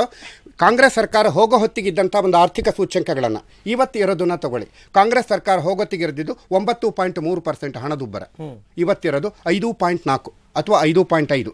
ದೆನ್ ವಿತ್ತೀಯ ಕೊರತೆ 4.7 ಇತ್ತು ಸರ್, ಇವತ್ತು 4.1. ಬೇಡ, GDP growth it was around 4.7%. ಒಂದೆರಡಲ್ಲ ಸರ್, ಫಾರಿನ್ ಎಕ್ಸ್ಚೇಂಜ್ ನೀವು ಯಾವುದನ್ನೇ ತಗೊಳ್ಳಿ, ಜನಸಾಮಾನ್ಯ ನಿರುದ್ಯೋಗ ಉಂಟಲ್ಲ, ನಿರುದ್ಯೋಗ ಸಮಸ್ಯೆ ಏನಿದೆ ನೋಡಿ, ರೆಕಾರ್ಡ್ ರೀಚ್ ಆಗಿಬಿಟ್ಟಿದೆ ಸರ್. ಈಗ ಮೋದಿ ಅವರು ಅಧಿಕಾರ ವಹಿಸ್ಕೊಂಡು ಒಂದು 10 ತಿಂಗಳಾಗಿರ್ಬೇಕು ಅಲ್ವಾ ಸರ್? 10 ತಿಂಗಳಲ್ಲಿ ನೀವು ಇಷ್ಟು ಸಮಸ್ಯೆ ಹೇಳ್ತೀರಲ್ಲ, 10 ತಿಂಗಳು ಉದ್ಭವ ಆಗಿದ್ದ ಇವೆಲ್ಲ ಇಷ್ಟೆಲ್ಲ ಚೆನ್ನಾಗಿದ್ದು ಆ ಡೆಲ್ಲಿನಲ್ಲಿ ಮೊನ್ನೆ ಚುನಾವಣೆಯಲ್ಲೇ ಕೈ ಕೊಟ್ಬಿಟ್ರು. ಸರ್, ರಾಜಕೀಯ ಸರ್, ಸರ್, ರಾಜಕೀಯ ರಾಜಕೀಯ is different, sir. People Shivamogga decide. Sir, ಜನಗಳು- ನಾವು budget ಬಗ್ಗೆ ಮಾತಾಡ್ತಾ ಇದ್ದೀವಿ. ಮಾಡ್ತಾರೆ. ಬಜೆಟ್ ವಿಚಾರ ಮಾತಾಡೋಣ ಕೆಲಸ sir. That is different issue. That is different issue. ಇವ್ರೇನ್ ಮಾಡಿದ್ರು? ಎಲೆಕ್ಷನ್ ಮಾಡಿದ್ರು. ಸರ್, ಅದು ಬೇರೆ ಹತ್ರ ಪೂರ್ಣ ಪ್ರಮಾಣದ ದೇಶ ಬಜೆಟ್ ವಿದೇಶ ಮಂಡನೆ ಹೇಳಿದ್ರು. ಆಗಿತ್ತಾ ಸರ್ ಅವಾಗ? Industry- ಅಲ್ಲ. ಸರ್, ಪೂರ್ಣ ಪ್ರಮಾಣದ ಬಜೆಟ್ ಮಂಡನೆ ಆಗಿತ್ತಾ? ಜನಗಳಿಗೆ ರೀಚ್ ಆಗಿತ್ತಾ? ಹಂಗಲ್ಲ. ಈಗ ನಾಳೆ ಅವರು ಇವ್ಯಾಲ್ಯೂಯೇಟ್ ಮಾಡ್ತಾರೆ ನಿನ್ನೆ ಬಿಡಿ ರೈಲ್ವೆ ಜನರು. ಬಜೆಟ್ ಆಗಿದೆ. ಅಲ್ಲ ನಾಳೆ evaluate ಮಾಡ್ತಾರೆ ರೈಲ್ವೆ ಬಿಡಿ. ಬಜೆಟ್ ಹೌದು, ಅಲ್ಲಿ ಹೌದು. ಸುರೇಶ್ ಕುಮಾರ್ ಅವರು ಚೆನ್ನಾಗಿ ಮಾತಾಡಿದ್ದಾರೆ ಅಂತ ನಾನು ಒಪ್ತೇನೆ. ಅವ್ರು ಚೆನ್ನಾಗಿ ಮಾತಾಡ್ತಾರೆ. ಬಿಜೆಪಿ ಪಾರ್ಟಿ ಚೆನ್ನಾಗಿ ಮಾತಾಡ್ತಾರೆ ಅಂತ ನಾನು ಹೇಳಿ. ಹೇಳಿದ್ದಲ್ಲ. ಬಿಜೆಪಿ ಬಂಡವಾಳ ಮಾತಾಡ್ತಾರೆ. ಆಕರ್ಷಣೆ ಹೇಗೆ ಆದ್ರೆ ಅನ್ನೋದು ಚೆನ್ನಾಗಿ ಪ್ರಾಕ್ಟಿಕಲ್ ಆಗಿ ತೋರಿಸ್ತಾರೆ. ಹೇಳಿ, ಲ್ಯಾಂಡ್ ಅಕ್ವಿಸಿಷನ್ ಆಕ್ಟ್ ಬಗ್ಗೆ ಏನ್ ಮಾಡಿದ್ದಾರೆ ಇವರು? 19 ಬಿಲ್ ಹೆಂಗ್ ತಗೊಂಡ್ಬಂದ್ರು ಇವರು? ಕಾಂಗ್ರೆಸ್ನವರು ಮಾಡಿರ್ತಕ್ಕಂಥ ಕೆಲವು ಆಕ್ಟ್ಗಳನ್ನ ಬದಲಾವಣೆ ಮಾಡ್ಕೊಂತ ಹೋಗ್ತಾ ಇದ್ದಾರೆ. ಅದಕ್ಕೆ ಯಾವಾಗಲೂ ಬರೀ ರಾಜಕೀಯ ಮಾತಾಡ್ತೀರಾ, ನಾವು ಫೋಕಸ್ ಮಾಡ್ತೀವಿ. ಬಜೆಟ್ ಇರೋದು ರಾಜಕೀಯನೇ. ಹಂಗಲ್ಲ, ಇಲ್ಲ ಸರ್, ಅದು ತಪ್ಪು. ನೀವು ರಾಜಕೀಯನೋ ಬೇರೆ, ಬಜೆಟೇ ಬೇರೆ ಸರ್. ಬಜೆಟ್ ಇರ್ತಕ್ಕಂಥದ್ದು ಜನ. ಹಂಗಾದ್ರೆ ಬಿಜೆಪಿಯವರು ಮಾತ್ರ ಬಜೆಟ್. ನಾವು ಬಜೆಟ್ ನ ರಾಜಕೀಯ ಮಾಡಿದ್ವಿ, ಆರ್ಥಿಕ ಸ್ಥಿತಿ ಹಾಳಾಗೋಯ್ತು. ಈಗ ನೀವೇನ್ ಮಾಡಿದ್ರಿ? ಏನ್ ಹೇಳಿದ್ರಿ? ಅದನ್ನ ನಾವು ಬೆಲೆಗಳ ನಿಯಂತ್ರಣ ತರ್ತೀವಿ ಅಂತ ಹೇಳಿದ್ರಿ. ನೀವೇನ್ ಹೇಳಿದ್ರಿ? ರಾಜಕೀಯ ನಾವು statement ಅದು ಕೇಳಿ, ಅಲ್ಲ. ನಾವು ಕಪ್ಪುಣ ತರ್ತೀವಿ ಅಂತ ಹೇಳಿದ್ರಿ. ನಿಮ್ಮ ಪ್ರಣಾಳಿಕೆ ತೆಗೀರಿ. ಇದು ನೀವೇನ್ ಹೇಳಿದ್ರಿ? ಪ್ರಣಾಳಿಕೆ ನೀವು ಅಲ್ಲಿಗೆ ಬರ್ತೀರಾ ಸರ್ ನೀವು? ನೀವು ಪ್ರಣಾಳಿಕೆ ಸರ್, ನೀವು ಅದಕ್ಕೆ ಬರ್ತಾ ನೀವು ಇಲ್ಲ. ಮಾಡೋದು. ನೀವು ಹೇಳ್ತಕ್ಕಂಥದ್ದು ಕೃತಿಯಲ್ಲಿ ಮಾಡ್ತಕ್ಕಂಥದ್ದು ಅದರಲ್ಲಿ ಎಷ್ಟು ವ್ಯತ್ಯಾಸ ಇದೆ ಅಂತ ಸರ್, ಇನ್ನು ಬಜೆಟ್ ಅನೌನ್ಸ್ಮೆಂಟ್ ಆಗಿಲ್ಲ, ನೀವು ವೆಯ್ಟೇ ಮಾಡ್ತಾ ಇಲ್ಲ. ನೀವು ಈಗಲೇ ಡಿಕ್ಲೇರ್ ತಗೊಂಡ್ಬಿಟ್ಟಿದ್ದೀರಾ ಬಜೆಟ್ ಹೀಗಿರುತ್ತೆ ಅಂತ. ಅವರು ಪದೇ ಪದೇ ಇಂಡಸ್ಟ್ರಿ ಸೆಕ್ಟರ್ ಮಾತಾಡ್ತಾರೆ. They will not. They have forgotten the farming community. They have forgotten the social. ನೀವು ಹೇಳಿದ್ದನ್ನೇ ಹೇಳ್ತಾ ಇರೋದು ಸರ್. ಸಾರಿ ಸರ್, ನಾನು ನೀವು ಹೇಳ್ತಿರೋದ ಹೇಳಿದ್ದೆ ಸರ್. ಸರ್, ಒಂದು ಸರ್, ನಾನು ತಮಗೆ ಹೇಳ್ತಿರೋದು. ಸರ್, ಒಂದು ನಿಮಿಷ. ಕ್ಲಾರಿಫಿಕೇಶನ್ ಅನ್ನು ಒಂದು ಕೊಡ್ತೀನಿ. ಹೇಳಿ. ಏನಂತ ಹೇಳಿದ್ರೆ 1991 ಇಂಡಿಯನ್ ಎಕಾನಮಿ ಕೊಲಾಪ್ಸ್ ಆದಾಗ ಅವತ್ತು ಕಾಂಗ್ರೆಸ್ ಗೌರ್ಮೆಂಟ್ ಅವರು FDI ಮಾಡಿ ಅವತ್ತು ಅವರು ಗ್ಲೋಬಲೈಸೇಷನ್ ಮತ್ತೆ ಲಿಬರಲೈಸೇಷನ್ ಮಾಡ್ದಲ್ಲಿ ಹೋಗಿದ್ರೆ ಇವತ್ತು ದೇಶ ಏನಾಗ್ತಿತ್ತು ಅಂತ ಯಾರಿಗೂ ಗೊತ್ತಿಲ್ಲ. ಸೊ ಇವತ್ತು ನಾವು ವಿ ಕ್ಯಾನ್ ಸೇ ದಟ್ ನಾವು 4.5% 10% ಅಂತೆಲ್ಲ ಹೇಳ್ಬೋದು. ಬಟ್ ಆದ್ರೆ ಅವತ್ತು 1991 ಕಾಂಗ್ರೆಸ್ ಪಕ್ಷ ಕೂಡ ಕಾಂಟ್ರಿಬ್ಯೂಟ್ ಮಾಡಿದೆ, ಬಿಜೆಪಿ ಪಕ್ಷನೂ ಕಾಂಟ್ರಿಬ್ಯೂಟ್ ಮಾಡಿದ್ದೆ. ಸರ್, ತಾವು ಕೇಳ್ತಿದ್ರಿ ಯೂನಿಯನ್ ಬಜೆಟ್ ಅಲ್ಲಿ ಎಲ್ಲಿ ₹1 ಎಲ್ಲೆಲ್ಲಿಂದ ವರಮಾನ ಬರುತ್ತೆ ಬಜೆಟ್ಗೆ ಅಂತ. ಈಗ ರೀಸೆಂಟ್ ಆಗಿ 2014-15 ಸುಮಾರು 24 ಪೈಸಾ ₹1 ಬಾರೋಯಿಂಗ್ಸ್ ಸಾಲ ಮಾಡೋದು, ಮತ್ತೆ ಇಲ್ಲಿ ಇಂಡಿಯಾದಲ್ಲಿ ಸಾಲ ಮಾಡೋದು, ಬೇರೆ ದೇಶಗಳಿಂದ ಸಾಲ ಮಾಡೋದು, ಈ ತರದಲ್ಲಿ ಸುಮಾರು 24 ಪೈಸಾನ ಕಲೆಕ್ಟ್ ಮಾಡಿದ್ರು. ಮತ್ತೆ 21 ಪೈಸಾನ ಕಾರ್ಪೊರೇಷನ್ ಟ್ಯಾಕ್ಸ್ ಅಲ್ಲಿ ಕಲೆಕ್ಟ್ ಮಾಡಿದ್ರು. ಸುಮಾರು ಇನ್ಕಮ್ ಟ್ಯಾಕ್ಸ್ ಅಲ್ಲಿ ಬರೀ 13 ಪೈಸಾ ಕಲೆಕ್ಟ್ ಮಾಡಿದ್ರು. 9 ಪೈಸಾನ ಕಸ್ಟಮ್ಸ್ ಅಲ್ಲಿ ಇದು ಮಾಡಿದ್ದಾರೆ. ಬೇರೆ ಬೇರೆ ಸೆಕ್ಟರ್ ನಲ್ಲಿ 10 ಪೈಸಾ 3 ಪೈಸಾ ಈ ತರ ಮಾಡಿದ್ದಾರೆ. ಸೊ ಮೆಜಾರಿಟಿ ಅರೌಂಡ್ 24 ಪೈಸಾ ಬಾರೋಯಿಂಗ್ಸ್, ಬೇರೆ ಕಡೆಯಿಂದ ಸಾಲ ತಗೊಳೋದು, ಬೇರೆ ಕಡೆಯಿಂದ ಅಥವಾ ಲಯಬಿಲಿಟೀಸು, ಬೇರೆ ಏನೋ ಒತ್ತೆ ಇದು ಮಾಡಿದ್ದಾರೆ. ಸೊ ಇಲ್ಲಿ ನಾಳೆ ಬೆಳಗ್ಗೆ ಬಜೆಟ್ನಲ್ಲಿ ಈ ಒಂದು 24 ಪೈಸಾನ ಎಲ್ಲಿಂದ ತಗೊಂಡ್ಬರ್ತಾರೆ, ಅದರಲ್ಲಿ ಬಹಳಷ್ಟು ಇಂಪಾರ್ಟೆಂಟ್ ಆಗುತ್ತೆ. ಅದೇ ಚಾಲೆಂಜ್. ಬಟ್ ಯಾರು ಕೂಡ ಫಾರಿನ್ ಡೈರೆಕ್ಟ್ ಇನ್ವೆಸ್ಟ್ಮೆಂಟ್ ಬಗ್ಗೆ ಮಾತಾಡ್ತಾ ಇಲ್ಲ ಸರ್. ಅದು ಕೂಡ ದೊಡ್ಡ ಚಾಲೆಂಜ್ ಅಲ್ವಾ ಸರ್? ಅಷ್ಟು ಸುಲಭವಾಗಿ ದುಡ್ಡು ಹರಿದು ಬರಲ್ಲ ನಿಮಗೆ. ಈಗ ಶಿವಮೂರ್ತಿ ಅವರು ಒಂದು ಒಪ್ಕೋತಾರೆ, ನಾವು ಬೋತ್ ಈರಾಸ್ ಆಫ್ ಸೋಷಿಯಲಿಸಮ್ ಅಲ್ಲಿ ನ್ಯಾಷನಲೈಸೇಷನ್ ಅಂಡ್ ಲಿಬರಲೈಸೇಷನ್ ಎರಡು ನೋಡಿದ್ವಾ? ಹೌದು, ನೋಡಿದ್ವಾ. ನ್ಯಾಷನಲೈಸೇಷನ್ ಆದಾಗ ಒಳ್ಳೆ ಎಫೆಕ್ಟ್ ಆಗಿ ಸ್ಲೋಗೆ ಅದ್ ಬರ್ತಾ ಅದ್ರ ಇಲ್ಲಿ ಎಫೆಕ್ಟ್ಸ್ ನೋಡಿದ್ವಾ? ಆಮೇಲೆ ಲಿಬರಲೈಸೇಷನ್ ಕಡೆ ಹೋದ್ವಾ? ಯಾಕೆ ಹೋದ್ವಿ sir? India is a mixed economy. No. First India is we a wanted mixed a economy. socialist economy. No. Later on we That's realized what. and went to mixed No, economy. ಯಾವುದು ಒಳ್ಳೇದು ಹಾಗಲ್ಲ. ಇಟ್ಕೊಂಡಿದ್ದೀವಿ. See, ಯಾವುದು trial and error method ಬಿಟ್ಟಿದ್ದೇವೆ ನಾವು. we have faulted a lot. Okay, Trial and error method has cost us lost. Okay. Nationalisation ಮಾಡಿದ್ ನಾವೇ, licence Raj ಇತ್ತು. ಹೌದು, ನಾನು ಹೇಳ್ತೀನಿ ಆಯ್ತು, ನೀವೇನೋ ನಾವು ಕಾರ್ಪೊರೇಟ್ ಕಡೆ. ಓಕೆ, 1970s and 80s ಅಲ್ಲಿ highest licenses were cornered by Dhirubhai Ambani of Reliance Industries, who was in power at that time. Were you not with the corporates? ನಾನು ಹೇಳೋದು ಕಾರ್ಪೊರೇಟ್ಸ್ ಗೆ ನಾವೇನೋ ಎಲ್ಲ ಮಾಡ್ತೀವಿ, ಲಾಭ ಮಾಡಿ ಅಂತಲ್ಲ. ಏನ್ controlled economy has spoiled this country. ಇಲ್ಲ ಸರ್, ಓಕೆ. ಸರ್, ಇಲ್ಲಿ ಒಂದು ಹೇಳ್ತೀನಿ ಸರ್. ಇವತ್ತು 10.3% ಟ್ಯಾಕ್ಸ್ ಕಲೆಕ್ಷನ್ ಲೋಯೆಸ್ಟ್ ಇದೆಯಲ್ಲ, ಇದಾಗಿದ್ ಯಾರ ಕಾಲದಲ್ಲಿ? ಕಾರ್ಪೊರೇಟ್ಸ್ ಪರ ಇದ್ದಿದ್ ಯಾರು ಅನ್ನೋದು ಇದು ಒಂದೇ ಹೇಳುತ್ತೆ. ಇದು ಲೋಯೆಸ್ಟ್ ಟ್ಯಾಕ್ಸ್ ಕಲೆಕ್ಷನ್ ಅಲ್ವಾ ಸರ್?